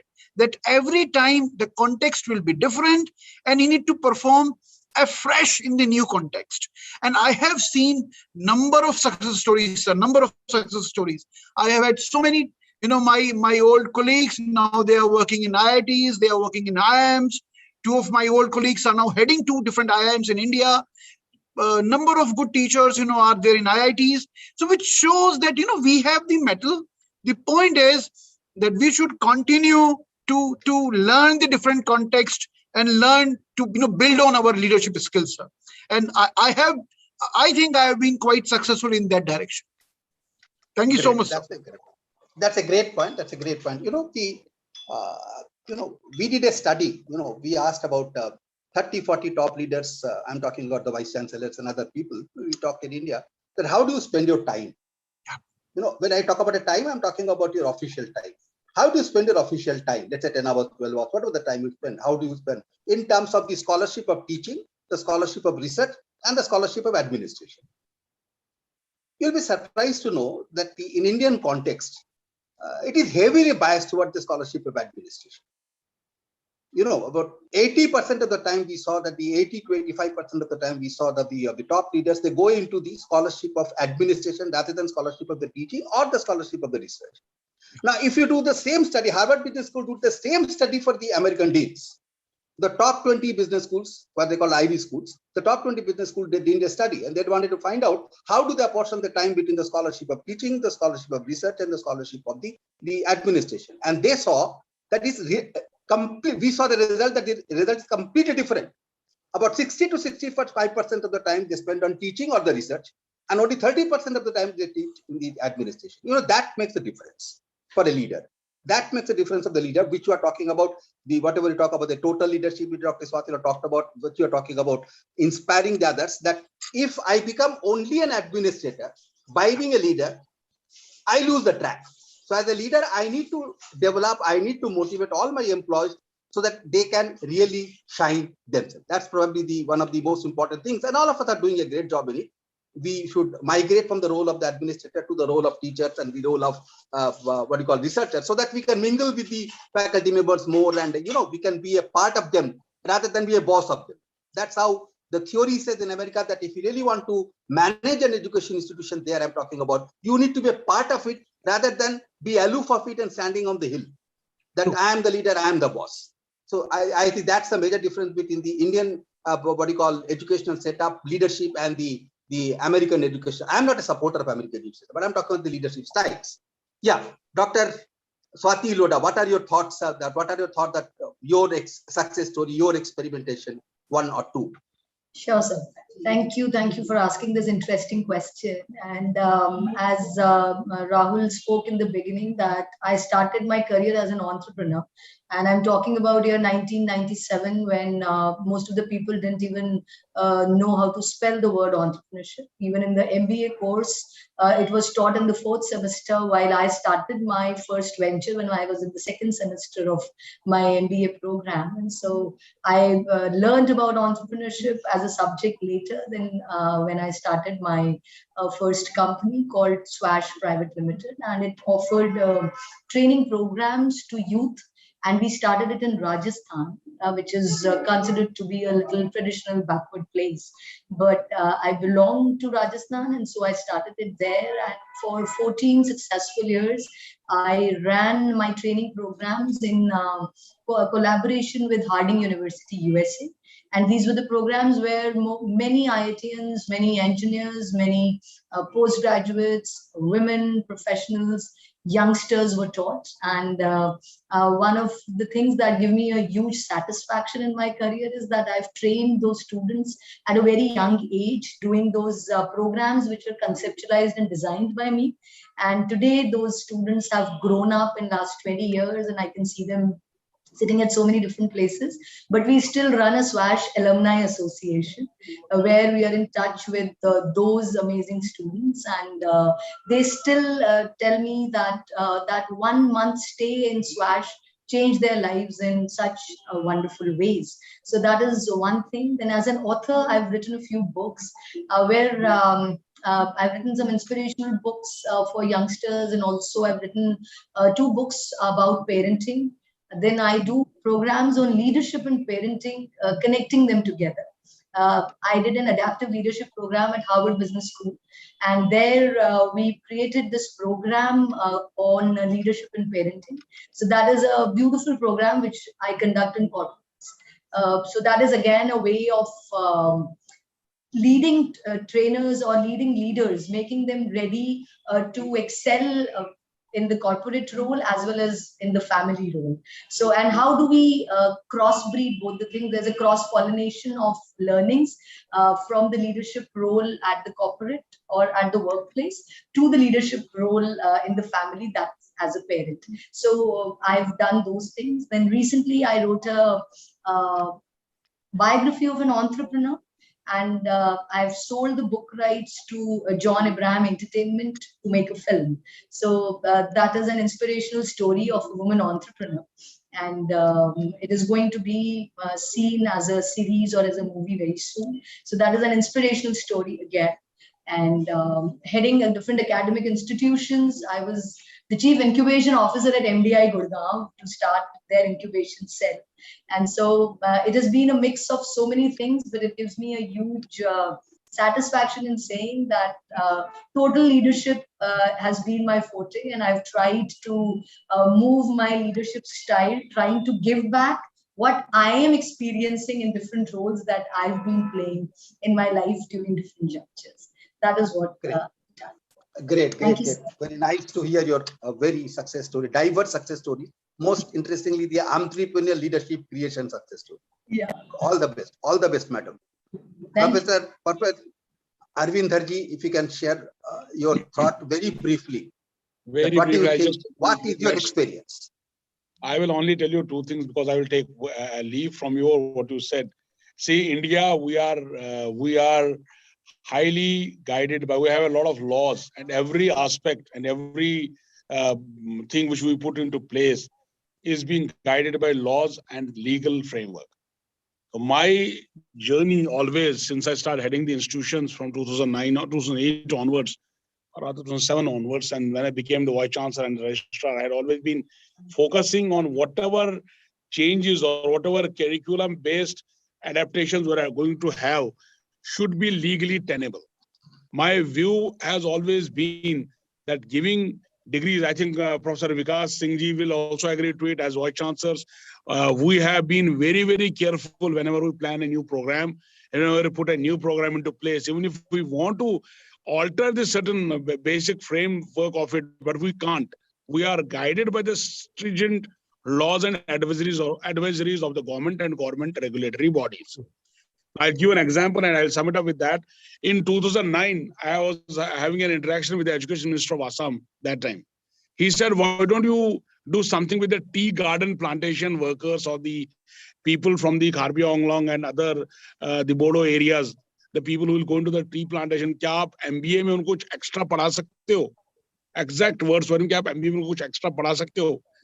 I create, because we were guided by a university that time, our college was affiliated to a university. So we devised a program based on a 3-month module. Apart from what we do in the MBA, we couldn't touch the syllabus of the university. But we did that module. The 8 tribal students who were studying with us, all of them got absorbed in the government undertakings of Assam. Good, sir.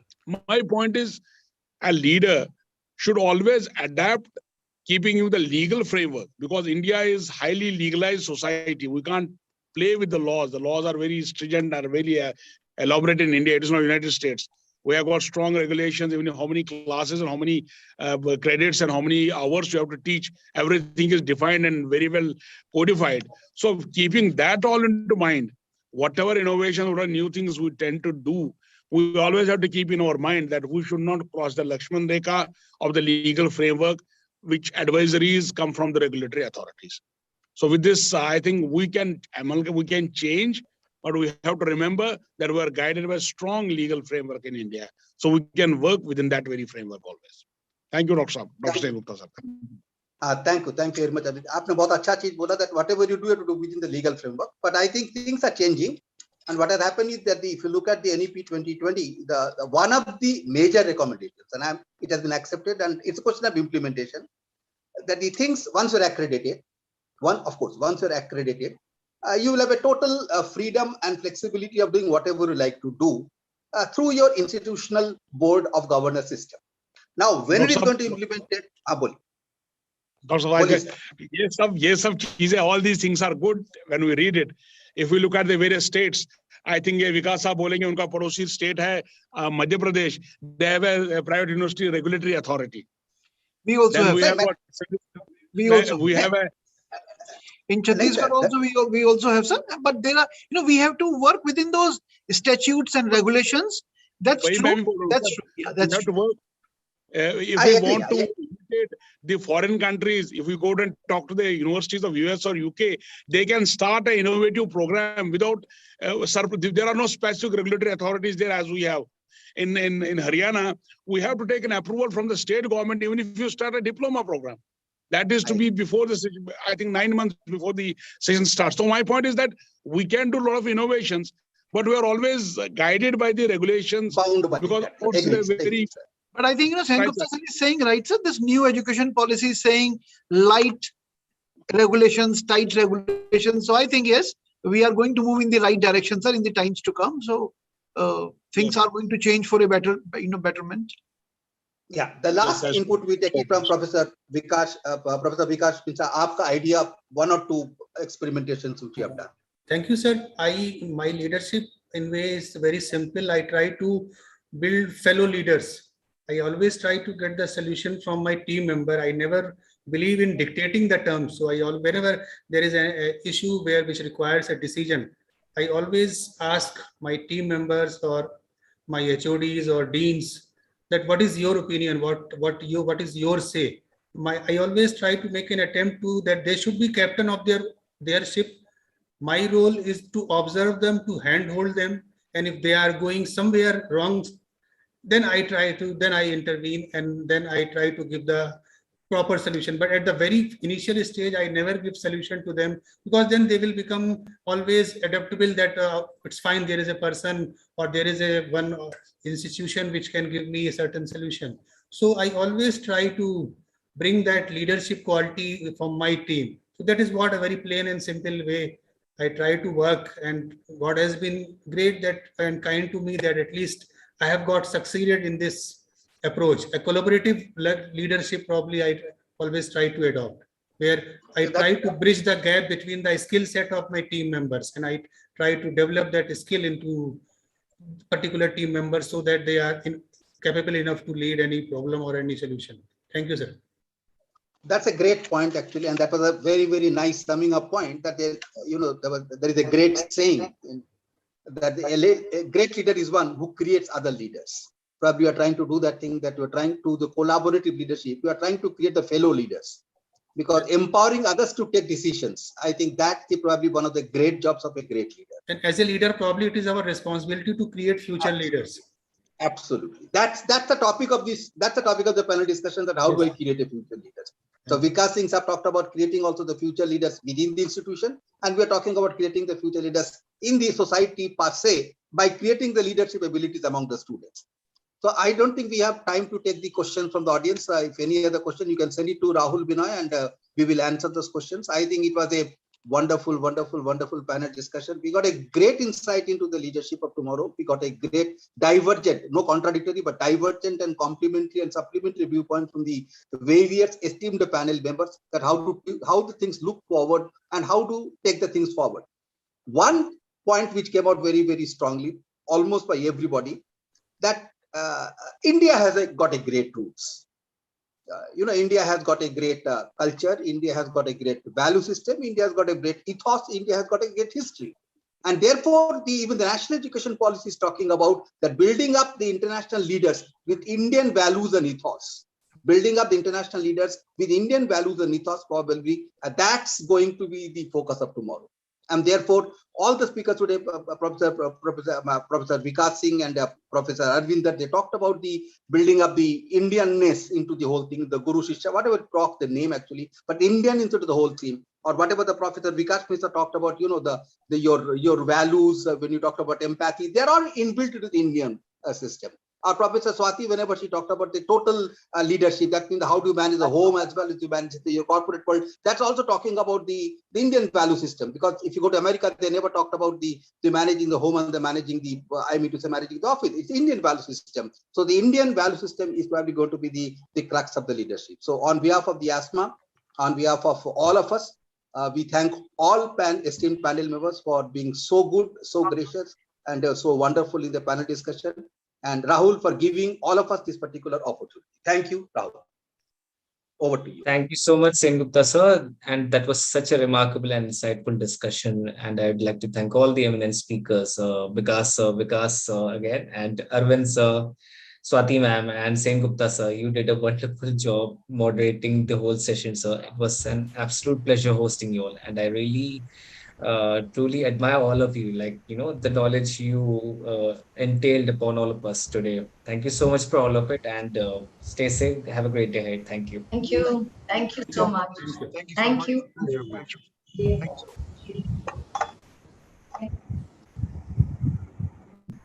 To invite Mr. Devkant Agarwal. He's the lead growth initiative career education, IBM India Private Limited, to give a small presentation. Over to you, Mr. Devkant.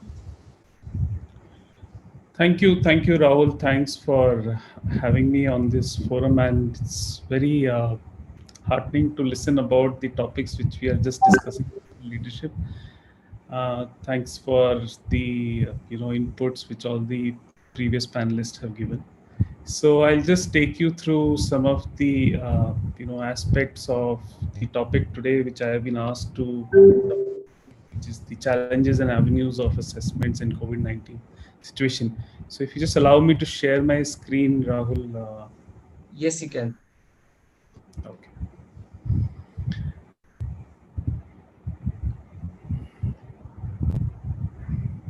Okay. Can you see the screen? Yes, we can. So I think, like I said, the topic is the challenges and avenues of assessment. So before this, I'll just take a couple of minutes on the career education program for which I'm leading the growth initiative. So we're basically organization within IBM, which is called IBM Services, and we lead the career education program, wherein we talk to learners, developer ecosystem, faculties, and how to impart training and new skills into the institutions of edtechs, the diploma and degree colleges, or the MBA colleges, right? In the emerging technologies. So the idea is that how do we create skills? How do we sort of do the outreach programs and in a cost-effective and cost recovery model? We've been over the years, we've been able to reach around 500 colleges, and we've trained around 1 million students. But the journey has been fantastic, and the one thing that personally I have learned is that there's a lot of scope in terms of what an industry can do, both in the CSR and the non-CSR sort of fashion. But earlier these programs were not chargeable, but over the years we found that a little bit of cost when it is involved, there is a little bit of seriousness which comes in from the student side.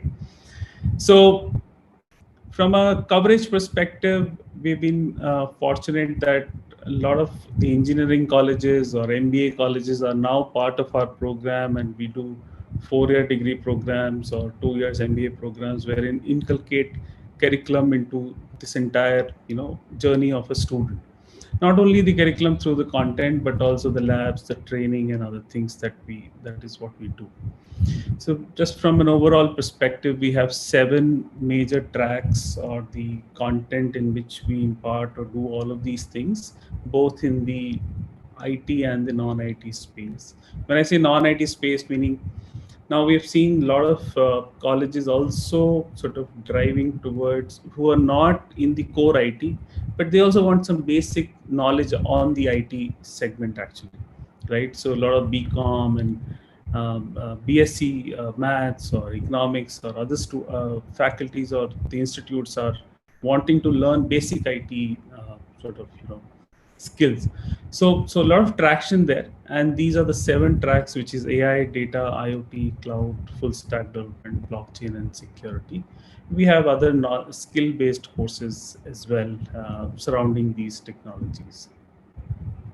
So coming on to the topic of today, so I have just one chart, to be honest, in terms of how we are seeing the challenges actually. So because we are in the space of training and skills development, right? What we are seeing is that logistics has become or rather was a very big challenge in terms of over the last 1.5 year. I would say things have improved dramatically, but I think one of the most biggest challenge for us was the identity establishment. So you would imagine that if we have 800 students or 1,000 students, and I'm sure this is a case, it would be a little less of a case for a university, but when we are not doing physical proctoring, when we're doing online proctoring, the identity establishment is a very big task, that we don't know who is Rahul from face of it, right? So establishing that is the right person giving the exam, that itself is a very big challenge for us, and this is what we are saying. Then of course I think all of us has seen that connectivity, power outages, hardware and software problems, and one of the bigger problem is the proctoring size, right? So do we do 15 or 20 as a size of assessment, or do we do 60 or 120? Because the more the number it is, the more it is difficult for us to sort of manage the entire assessment of the learning, right? So this we are talking about the certification exams and of course, right, those kind of things. Second is, and which is a far bigger challenge, what I would say has become, which is in the late or the second wave of COVID-19, if I may say so, is the digital content overload and the fatigue. I think what has happened is that because the learner or the student has always been in the space of their home confinement, the screen time has increased because of the college, or the school learning timetables and other things, and because you do not have the avenues of going out. So there is so much digital content or overload that even giving an exam is becoming a huge task in terms of completing that. So I think that itself, because we have had to postpone the exams or the certification exams at our level a number of times because of various reasons.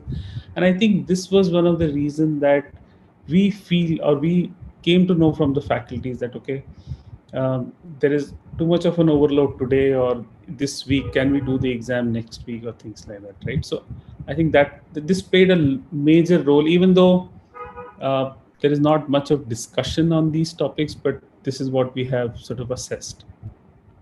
The third topic is that over the year, I mean, in COVID, we can only do as much type of an assessment, right? The MCQ short answers, the lab access is a challenge, and we can't do as much of a detailed answer questions with the students. Although now techniques have come up in terms of uploading answer sheets which have detailed answers and things like that. But I feel that what we have seen is that if you want to have a assessment type which is beyond MCQs and others, it is always a difficulty for the learner or the person who's giving the exam and the person who's also evaluating the exam, right? So I would like to sort of bucket the challenges into these three areas, or I'm sure, but there are four others areas also, but these are some of the major ones that we felt are, which is what we are facing as a corporate.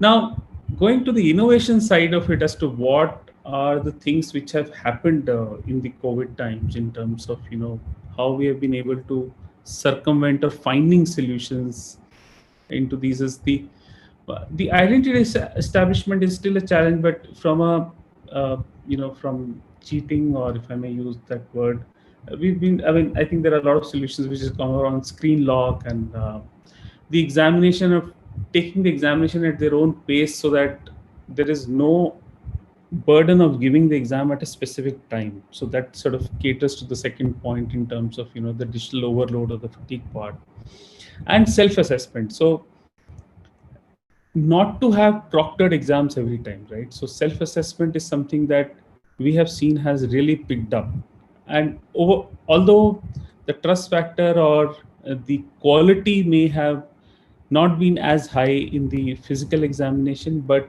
self-assessment still gives you a fair idea in terms of how a student is faring in a certain subject. The other thing is that the self-assessment or the micro assessments, which are time based, I think have done really wonders. So the examinations which do not have any time, I think we have seen a vast difference from them with the assessments which are time based actually, right? And in that context itself, the periodicity of assessment. So previously what we used to do is that we used to have one exam in the final after the course is done and things like that. So now we have increased the periodicity of assessment. So after each chapter or after each lesson, if we can introduce some sort of a assessment of a quiz or some small project, I think that has really sort of eased the pressure of doing well in one exam. And I think that micro learning based micro assessment has really done well for us.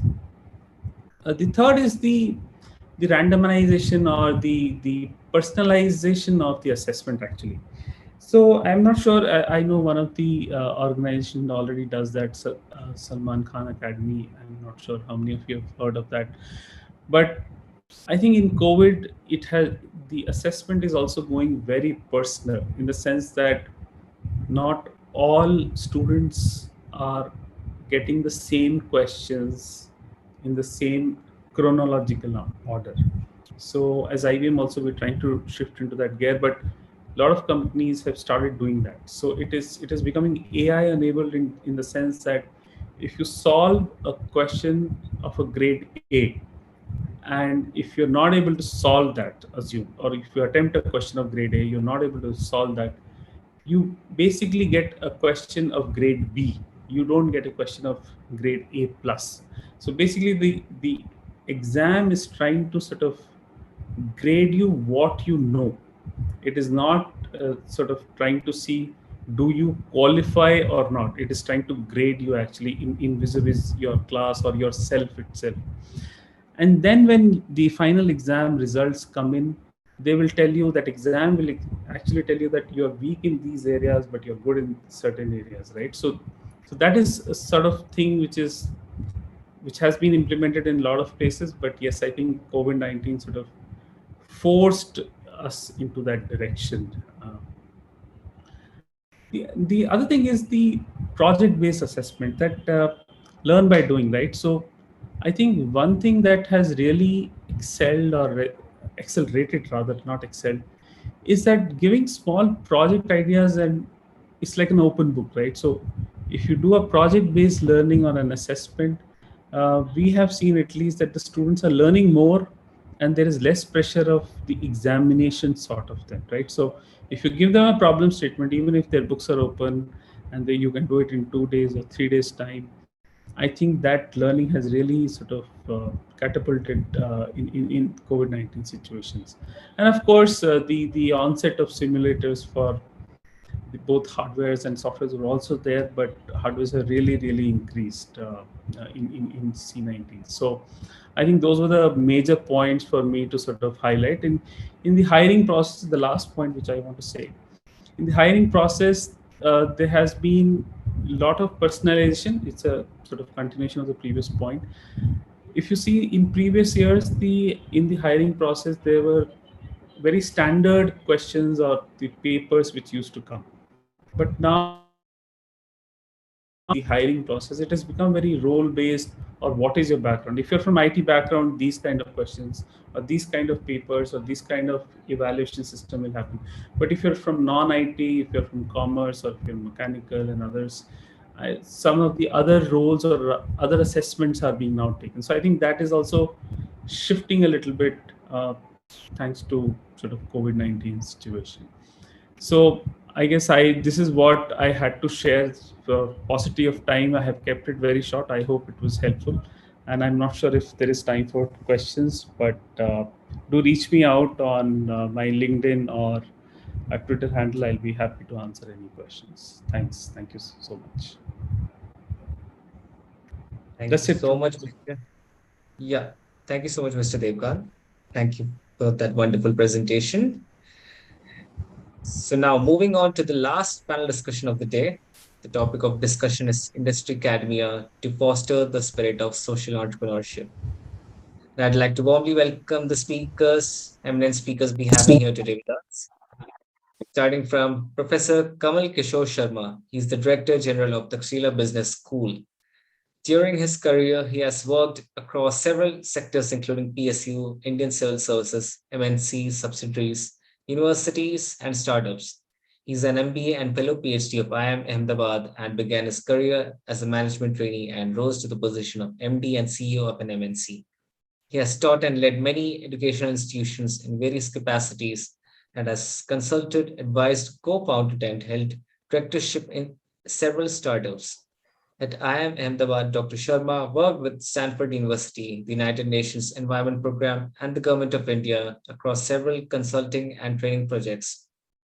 He was a member of the founding team at the Adani Institute of Infrastructure Management, where he also set up the International Center for Excellence in Surface and Air Transport.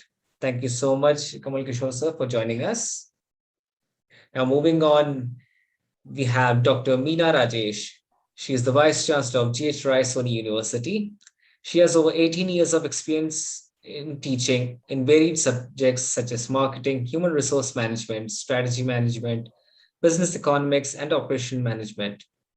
She also has a broad-ranging background in all facets of employee assessment, training, and professional development, and is skilled in creating and managing highly productive team endeavors. Dr. Meena Rajesh has an MBA in Finance and Marketing from Kongu Engineering College. She currently holds a high impact leadership position requiring creative and innovative approaches to problem solving, strategy development, brand management, and operations in the education sector. Thank you so much, Meena ma'am, for joining us. Next, we have Dr. Sapna Rakesh. She is the director of GL Bajaj Institute of Management and Research. She has been in academia for the last 28 years. She was previously associated with IMS Ghaziabad as University Campus Director.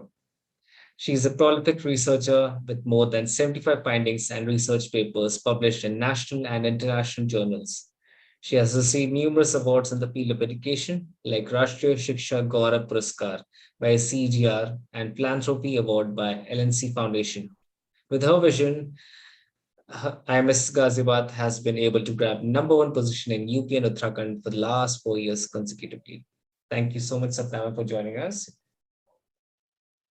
Next, we have Professor Karthik Dave.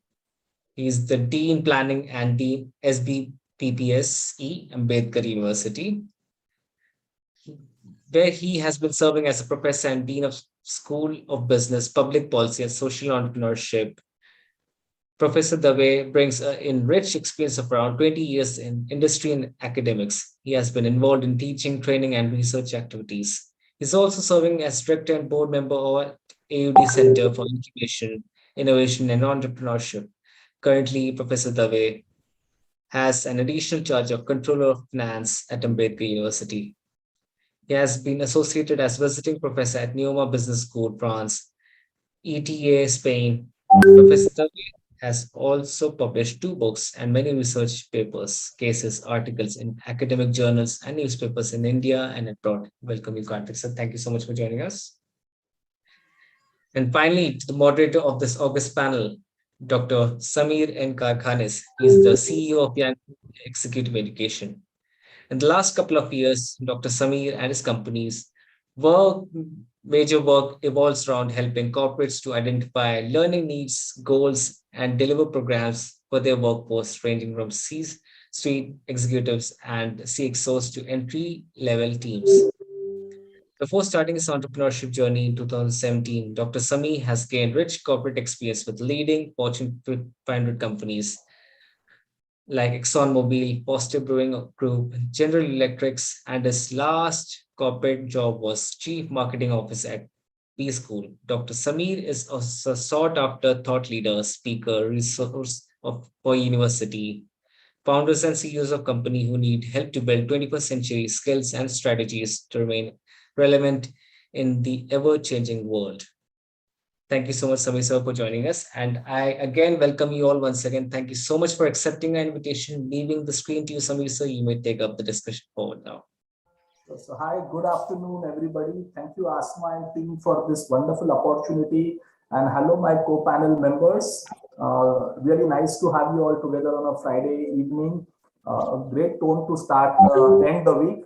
My name is Dr. Samir, and we have been interacting on WhatsApp. Topic is very interesting, even though it comes with many connotations of social entrepreneurship. Entrepreneurship, Indians, Jugaad entrepreneurship strategy has always been an old format. We've been seeing this in our real lives every day, but attaching the angle of social to entrepreneurship is an exciting concept. Idea today is we'll spend the next 40-45 minutes together to really understand what is entrepreneurship, what is social entrepreneurship, and more so, what are the kind of leading examples that are currently prevailing in the world, in the country, where many a times people may not even know that they are social entrepreneurship ventures. So whether it could be a Fab India, which started in 1960s as a social entrepreneurship venture, or probably it is typically a Lijjat Papad, where everybody thought it was a women's self-help group which really did great wonders, and how that has evolved over a period of time.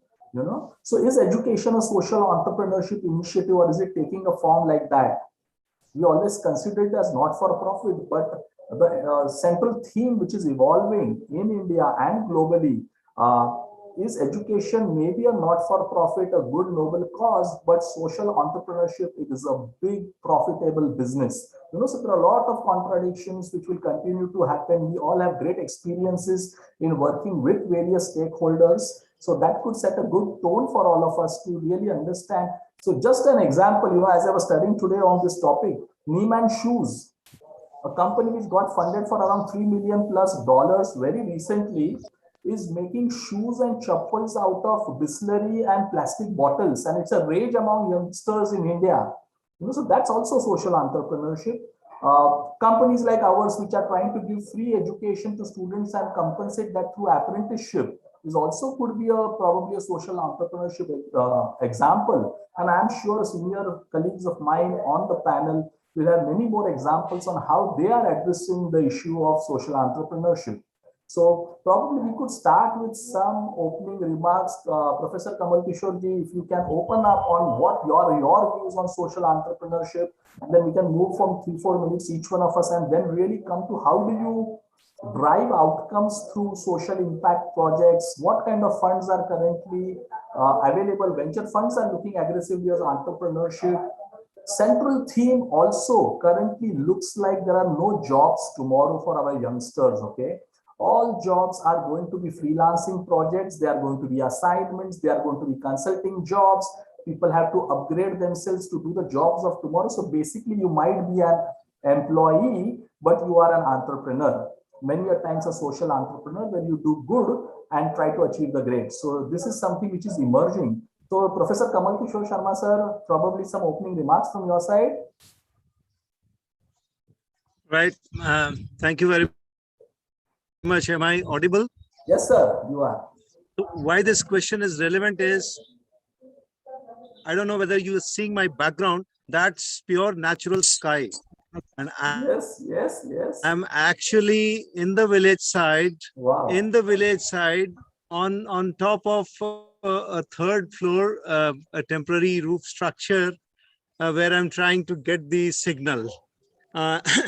But I agreed because the cross section of the august group of people that we are right now here with. Thank you very much for the introduction, Rahul, and setting the tone, Dr. Samir, and welcome my other co-panelists. See, if you ask me to set up the tone here, to me, social, it's all about entrepreneurship at the first place. Social is coming from what kind of product and what kind of problem is it solving. So if it is about solving some specific need for which other products are available in the market and it's kind of closing in on to consumerism, then probably it's not called as much social. But all startups are in some ways, if you describe them, if they create jobs, then they are creating a social impact. But to me, the word out of this social and entrepreneurship, to me, the entrepreneurship thing comes first. That how do you run a company? How do you make a business plan? How do you get the right people as partners, complementary capabilities, then testing out your products, and then scaling up and all that stuff. It's about being able to know the nuts and bolts. Social does not mean the entrepreneurship thing will come naturally just because the impact is so pure and so many people will get positively impacted about it. It is still about your ability to run a startup organization. So the social part of it, at our institution, we focus a lot on their interaction with people. And when they come, obviously, everybody loves to talk about the social ventures that they have been part of, even if they have been pure play entrepreneurs. And then we have the cases in specifically in our entrepreneurship course. If there are 10 cases, there are a significant number of 3-4 cases that would come, which would touch some organizations like Seva or Lijjat, or some kind of a climate change kind of, and water recycling kind of projects. So that gives a flavor to people that while being an entrepreneur, they can still make money and create a lot of satisfaction for themselves as a positive social impact that their ventures can bring about.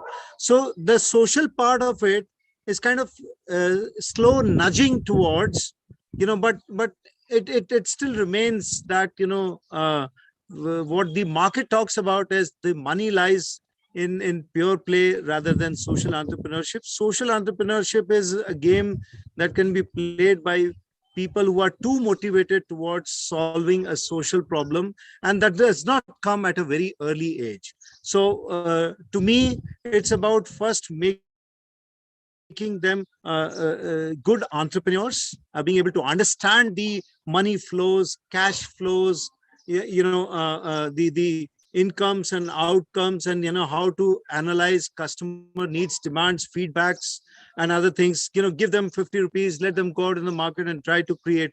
One latest thing, I'll end up with this. The one latest thing that we did was to ask each one of our students, to go in groups of 2 or 3 each and pick up a poor guy who is self-sustaining through, let's say, an iron man, a washerman, or let's say a vegetable vendor, or let's say a shoe polish wala guy.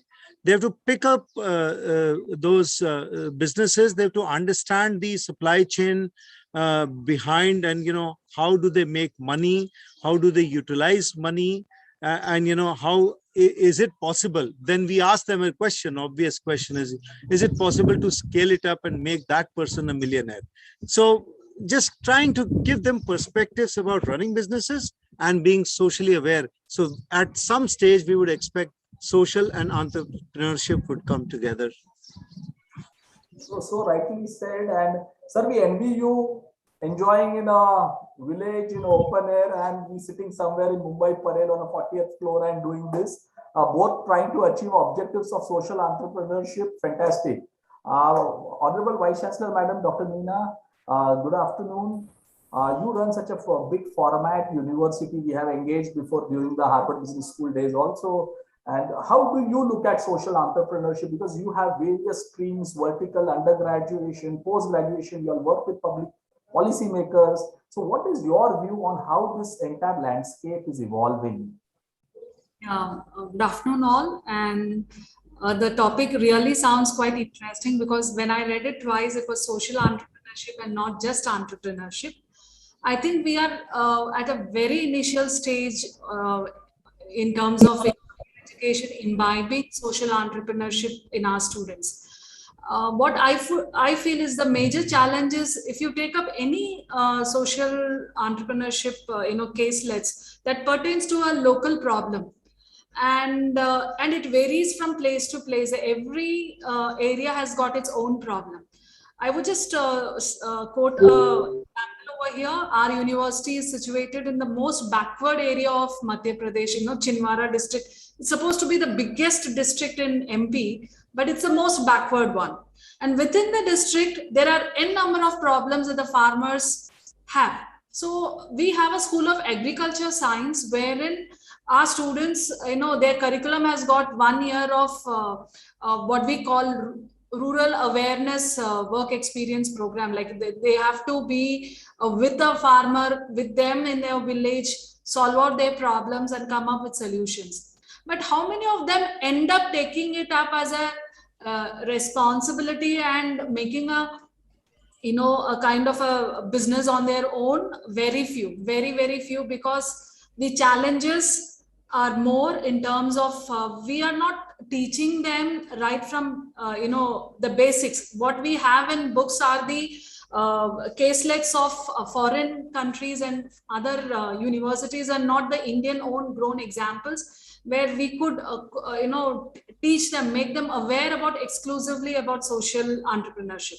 So there lies a major challenge, because majority of them look for a white collar job or a better opportunity outside, wherein I feel that if at all we want to foster social entrepreneurship, I think we need to attract people to the roots. Like, they have to stick on to the place where they belong to, solve the problem, and maybe teach them marketing, as well as finances about it, because what the perception in general is social entrepreneurship is nothing more than, a kind of a non-profit organization that you would run for others, and you would not be minting money, whereas a student who gets a placement out would have a better lifestyle. So the entire perception needs to be changed, and for that I think in India we are our focus is not on social entrepreneurship, it's on entrepreneurs skill sets. We do have incubation center and all those facilities are there, but how many of them run a successful social entrepreneurship or get into it is a big question. And I think the major challenge lies, number one, there should be capacity building program for the students. They are learning technical, non-technical and all other skill that are required to make them successful, but the social part is missing somewhere. Identifying the problem areas and coming up with a solution, feasible solution, and also having a revenue model for it. I think very few students get such an exposure and end up doing such a venture. So I feel there is a huge challenge, and I always see this challenge as an opportunity for university like us, because we run courses like agriculture, pharmacy, where there is a lot of scope for social entrepreneurship. For example, during the pandemic session, a pharmacy student end up doing all sort of whatever is required pharmaceutical related stuffs they did, but as a project. They didn't take it up seriously and ventured into it. Somewhere they feel that the kind of revenue model that they would like to have might not be there. So kind of mentoring is also required, and there plays the role of the industry people, the mentors from outside who could join hands with university like us and take up this as an opportunity and work on it. So I could see a lot of opportunity there, and in coming days I think this social entrepreneurship will have a much a better prospect than the other segments of entrepreneurship. This is what I had to share. Thank you, madam. And you rightly said social as a word also needs some glamour to be added to it, some excitement to be added to the word social, so that youngsters also get attracted to that. But I must also say, the word entrepreneurship is a good puller. The concept of innovation and startups and the fundings which are flowing from impact funds into this also is making this sector quite glamorous and attracting a lot of very good talent. Professor Karthik, you have been with the Ambedkar University for a long time, handled a lot of departments, and I'm sure you have worked on projects and research. What you have done, I have seen, and also you have been a financial controller, so you have deployed funds also and ensured that outcomes are achieved. So that being the idea, your views on how do you look at it? Because there is two sides to it, right? There is fund requirement, fund deployment, and measuring the impacts. So how you all look at that? So good evening, everyone. First of all, my sincere thanks to Rahul, Mr. Rahul, Rahul Jain, Mr. Rahul Jain, and Mr. Rahul Binoy, and Dr. Samir for taking the discussion forward. First of all, I would like to tell you something about our institution, which will help us to understand that what exactly the topic which we are discussing right now. So ours is a social sciences university. So we have very interesting schools which are delivering courses, developing programs in the area of development studies, in the area of gender studies, in the area of vocational education, in the areas of culture and creative expression. So very diverse kind of social sciences, you can say, environment which we have. And mostly, the social sciences streams are not able to understand the meaning of entrepreneurship from the commercial perspective. So there's a stark difference between what we discuss in commercial entrepreneurship and social entrepreneurship. So when we talk about social entrepreneurship, which is a topic for discussion today, we need to understand that with a sense of altruism, right, we have to appreciate that these social entrepreneurs are basically a change agent in a society. They are the change agents who are not just looking for the private value, but for the social value. What is the social value out of the entire effort? The social value, when we talk about from the visionaries point of view, if you look at the social entrepreneurs are supposed to recognize and pursue new opportunities to serve the social mission. And the social mission, how we define social entrepreneurship in our university, and we run program and we try to imbibe the skills and the attitude among our students. We look at the entire concept of social entrepreneurship with the help of these three components, I would say.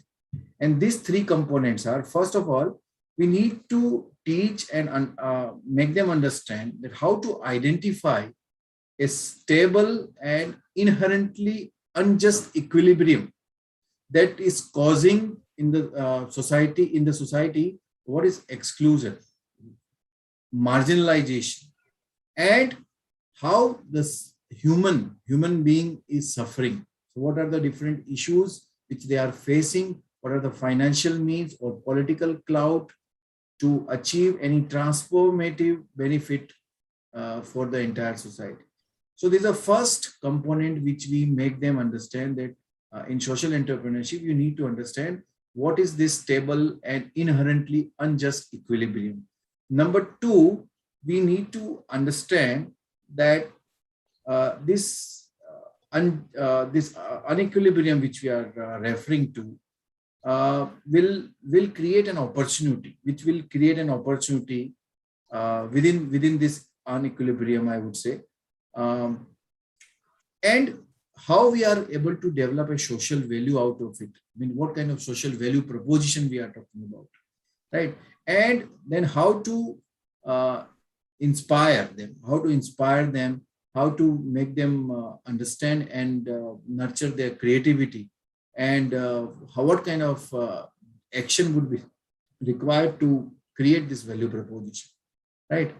And the third thing which we are talking about, that what is the interest and intent of social entrepreneurship in forging a new stable equilibrium which we intend to have in the future. So that stable equilibrium that releases this trapped potential and elevates the suffering of the targeted group, and through you can understand this imitation and the creation of this stable ecosystem which we are looking for around the new equilibrium, and this new equilibrium which is actually for overall society. So this is how we are trying to imbibe the understanding and making them more aware about what are the issues which are, and post-COVID situation specifically, if I refer to, there are so many things, and all these NGOs we talk about, right? And we need to understand the difference between self-employment, the work of NGO, and the social entrepreneur and the commercial entrepreneur. All these things are quite different, but interchangeably used. If we are doing something good for the society, we classify ourselves as a social entrepreneur. But social entrepreneur, they need to understand what is the social problem, and they are addressing it. They are measuring the impact. They are creating profit. There is nothing wrong. There is nothing wrong associated with the profit. Profit is not a bad word. So a social entrepreneur can be for profit, for not for profit, and maybe hybrid also. Why not? But all in all, we have to understand that this social entrepreneurship need to be sustainable, should be motivating, inspiring, and should bring a larger change in the society.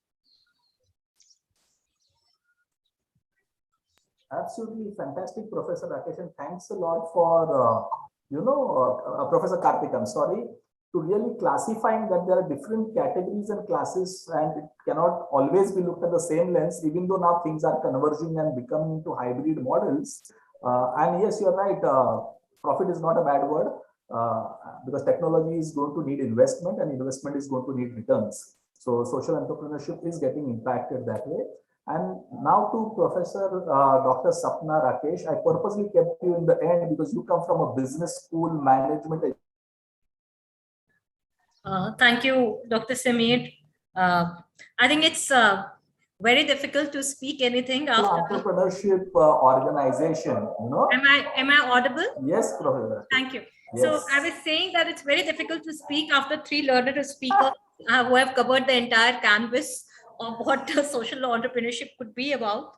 But certain thoughts, you know, which I would want to share, and it could be a part of it could be a repetition of what you know, other speakers have already spoken.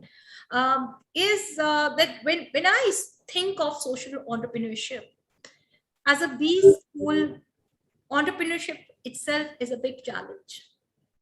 But I see a lot of opportunity in social entrepreneurship. Within that space, still there is a lot of opportunity for social entrepreneurship within that space. Now, how do we sensitize students and develop social entrepreneurs? I think that is something which comes after you have taught how socially sensitized your students are. So I think there was an era when the students, maybe if you go 20 years back, when a lot of left thoughts, you know, started dominating our country, and that was an era when we created a lot of good thought provokers and great journalists some 20, 30 years back. I think that was an era when we needed that, and now we are in an era where we really need some social entrepreneurs who would be equally socially sensitized, but look at converting the sentiments, the emotions, the feelings that they have developed for the society into rightful business. Now, before I proceed further, I was just wondering, and that's my question to all the panel members also, is Urban Ladder, Urban now called Urban Company, an example of social entrepreneurship? I think yes. Is Ola an example of social entrepreneurship? I think yes. Is Swiggy an example of social entrepreneurship? Yes. Is Zomato an example of social entrepreneurship? Yes, because at all these the big startups which have come just now, they are in fact creating a lot of social value out there. So not only in terms of generation of employment, but I think also, you know, bringing back the dignity. I think their contribution in the respect of labor is manifold in this country. Today, when I call a plumber from Urban Company, I mean, for me, he is a professional. So my outlook towards a plumber who I call from Urban Company also extends to my, you know, outlook to the other plumbers, other beauticians, other, you know, drain cleaners, and so many services that I'm taking from them. Now, when it comes to how do we, so I think one of the major challenge all of us has is what to sell to the students. Are we selling placement packages? And the moment, you know, we are materializing our own B schools. And once you materialize B schools, okay, and you know, at the time of admission, if the entire sale is about, you see, this is the package, you come in and you go out with this much package. How do I talk about social entrepreneurship? It will look very, very, you know, hypocritical.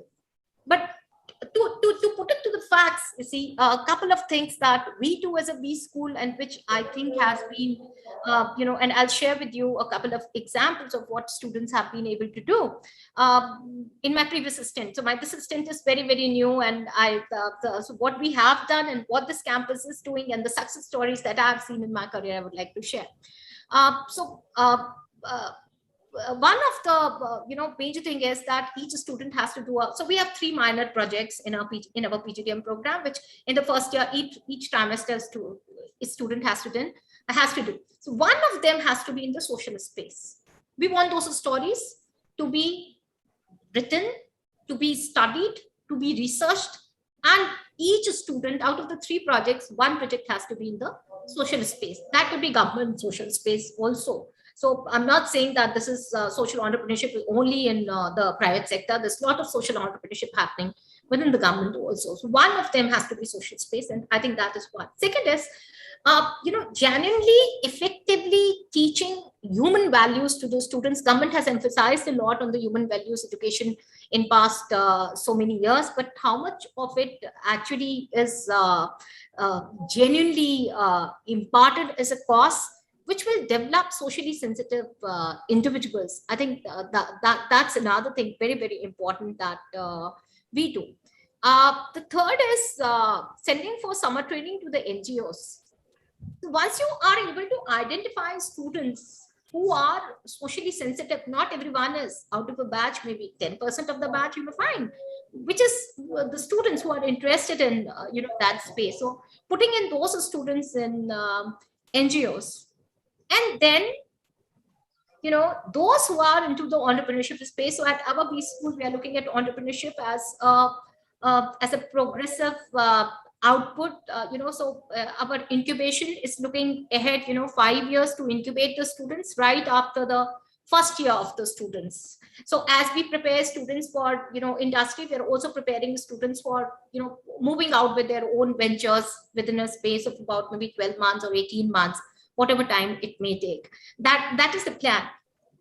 How much we will be able to actually help them to create ventures in the social space. Certain stories are very frightening. 4 days back, there was a story in Business Line which said that out of all the startups, woke startups are the most difficult startups in the country. Now, how do we justify? So on one side, I'm saying that to me, Urban Company is a startup which is working in the workspace. Because if you redefine, if they redefine from the customer side to the value side that they are creating, that's what it looks like. But on the other side, we have entire research which says that venture funding, getting the investments in the workspace is very, very difficult. So I think the stories, which everybody's shared, Dr. Kamal said, Dr. Karthik shared, that there are cases. I mean, can we have more Amuls? Can we have more Jaipur drugs? Can we have more Lizard Popper foundations? And can we have more Urban Company? I think that space is vacant. Another thing that I want to say is that, a lot of confusion, which Karthik ji actually raised, that, many of them, many times we think that an NGO, opening an NGO is same as being in the social entrepreneurship space, or, doing a causal marketing for some firm is same as social entrepreneurship space. So I think that clarity in the thought of the people who are running social entrepreneurship programs, they themselves should not be confused. I think that sensitization, I think, is very, very important. But I congratulate ASMA for picking up this topic. I think it is a very, very relevant theme, that from entrepreneurship, how do we create a better society with social entrepreneurship? I think the rest, there's so much more to learn. Thank you. Sure. Thank you, Dr. Sapna, for that. Since we all are academicians, probably if we could really share some examples where really academia and industry has come together to create impact. Also, probably somebody can share some insights on how technology is being used as an enabler to create large-scale impact. So maybe some examples on that. In fact, Professor Kamal, from your experience from Stanford, how you all have done globally. See, social entrepreneurship sounds like a new term in India, but it's always been existing. It was very well magnified globally. In fact, I represent the Harvard Business School, and we run a phenomenal program. Our very popular faculty, Rebecca Henderson, she runs a program on sustainable business strategy, how profits can go with purpose. It's a different concept, and that has really created impact among corporations. And I'm sure Professor Kamal could have some examples on how really it can be creating an impact at scale. And if you have done some project, that could be beautiful to know. Yeah. So not with Stanford, am I audible? Yes, sir, you are. I have to ask because I don't know. Okay, all right. you must be hearing some peacocks, musics in the background. That's very natural. We didn't do anything with Stanford on social entrepreneurship. It was about a project on electricity sector disaggregation. And that was 2002, 2003, when actually the electricity boards in India were getting disaggregated into different undertakings, one for production, one for transfer of electricity from one place to another, one was last mile connectivity. But I have done some projects, so I would reflect on two things. In the last 5 years, I have done about 7 to 8 startup projects, and in that process, we came across universities, Professor Karthik, as he was talking about, and one more of our co-panelists about the School of Agricultural Sciences. So this was a project on connecting farmers to markets. From there, how did we use technology was about that to make an application, to create a one-pager and plus some kind of an audio-visual, because to the farmers, an audio-visual makes more sense rather than. Sir, we can't hear you. I think you are frozen. Hello.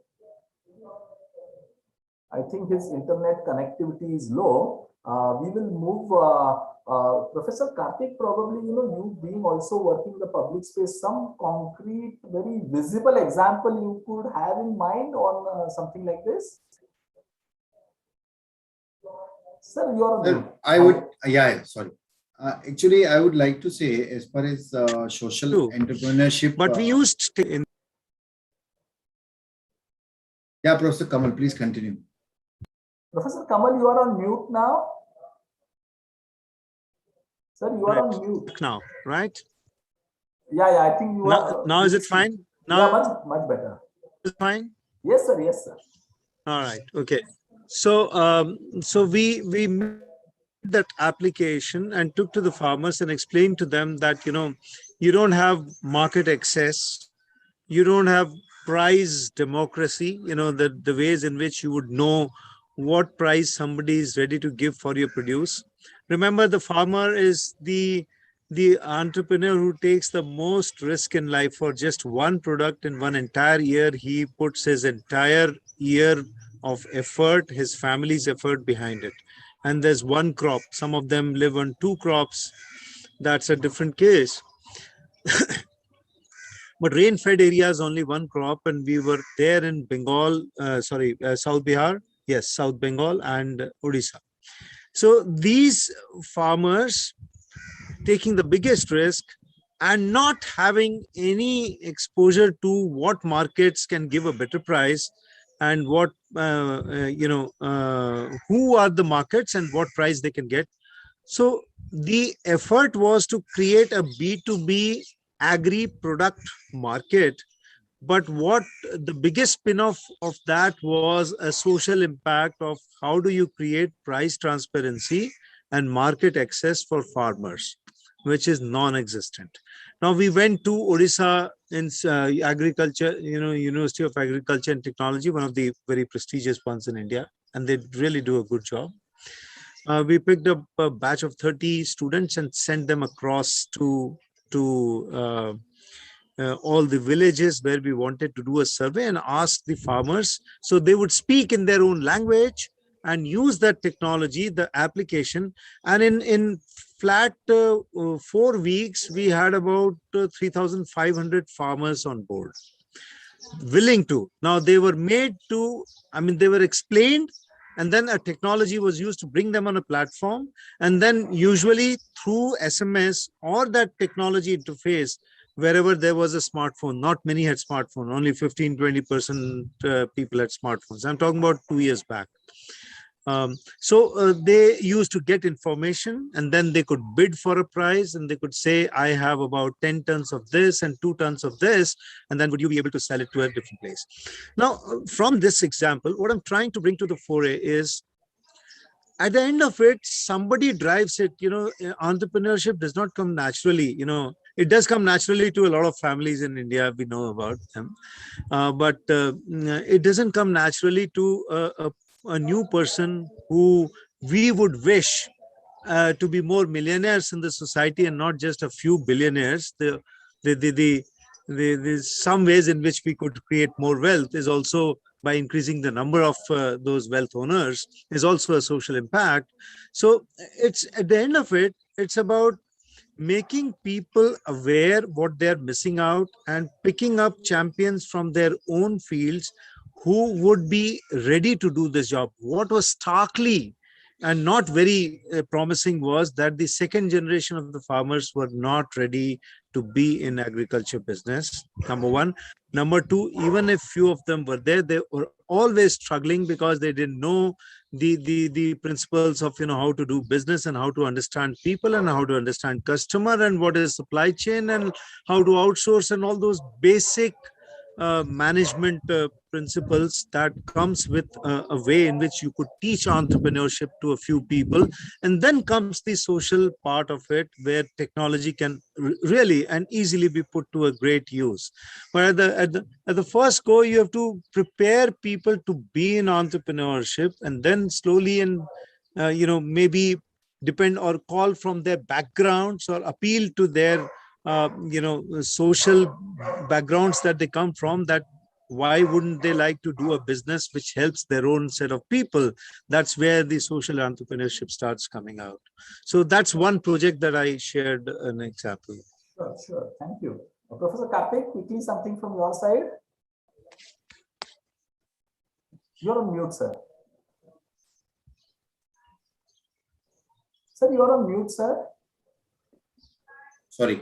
Yeah. Am I audible now? Yeah. Yes, sir. Yes. Okay. So, see, we have already established ACIIE, and now we have Atal Incubation Center also at our university. And this is actually funded by Niti Aayog, and it's the only social sciences university in the country. Other than this, most of the technical institutions are given support for incubation. So we had this particular dream that how we can nurture social entrepreneurship at our university. So I would say that we have just started. I will not name any of the startup right now because they are still struggling because of the COVID and all. But I would like to highlight one of the classic example. Few years back, one of our student in earlier institution, he talked about gifting green plants and all as a corporate gift. There is now a full-fledged successful entrepreneur that is Nurturing Green. The name of the company is Nurturing Green. And that company has actually replaced the way the gifting used to be in Delhi NCR. And now everybody understands the importance of fresh air in Delhi NCR. And we all know that October is approaching and we all are going to face a very difficult time in Delhi. So we have a lot of interesting proposals which right now we are working upon, especially talking about urban agriculture, and we have some initial success also, but later on due to COVID those startups couldn't get enough of support from university side also and from outside agencies also. So that's why I'm not naming them because they are still struggling.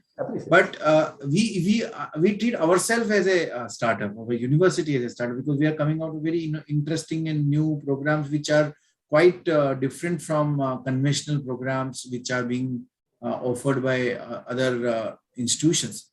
So we believe that, okay, social sciences, this interdisciplinary environment will make our students more aware about where the social problem is and how to address that.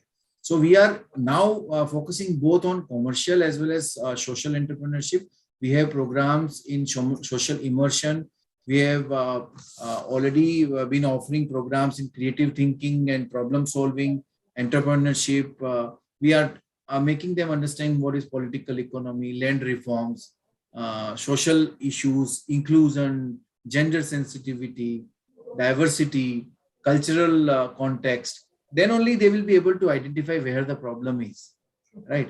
And we started one program in 2014 that is called Master's Program in Social Entrepreneurship. And I think that we as a startup failed because that was ahead of its time. Now people are realizing, and there was a very interesting input also, that what kind of innovations we need to foster social entrepreneurship in higher education. We should understand the need of social entrepreneurship now, because post-COVID, there are so many opportunities where only social entrepreneurs can reach to the last mile. Government and other agencies won't be able to do that. And COVID has impacted the poor the most, I would say. And that's why we have to understand this unjust equilibrium in detail. And that's why we have already started offering awareness programs, 3-month certificate programs and all. So I won't name any organization right now, but I would say that yes, we are starting to build this kind of culture, and we are trying to nurture our students in this direction. Thank you. Thank you. Binoy, are you trying to hint me to end fast, or I have few more minutes with me? You can take 2 more minutes if you want to. Okay, sure. So thanks for that.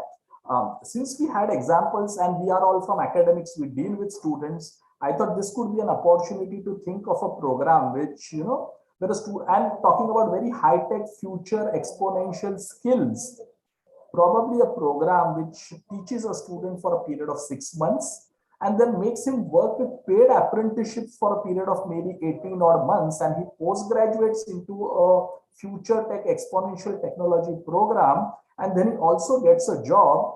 This is, I think, a initiative of social entrepreneurship which is democratizing education. And if partners like all of us can come together in such an initiative where we can really create impact by using technology. So I am working on a program at Yanko with the Singapore government where 6 months of training and 18 months of paid apprenticeship now converting into jobs.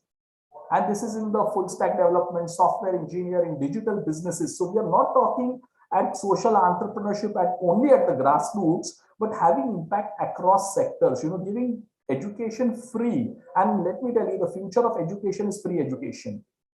There are examples like Lambda School, there are examples like Newton School, there are examples like Lithan and Yanko project, which we are now doing in the country.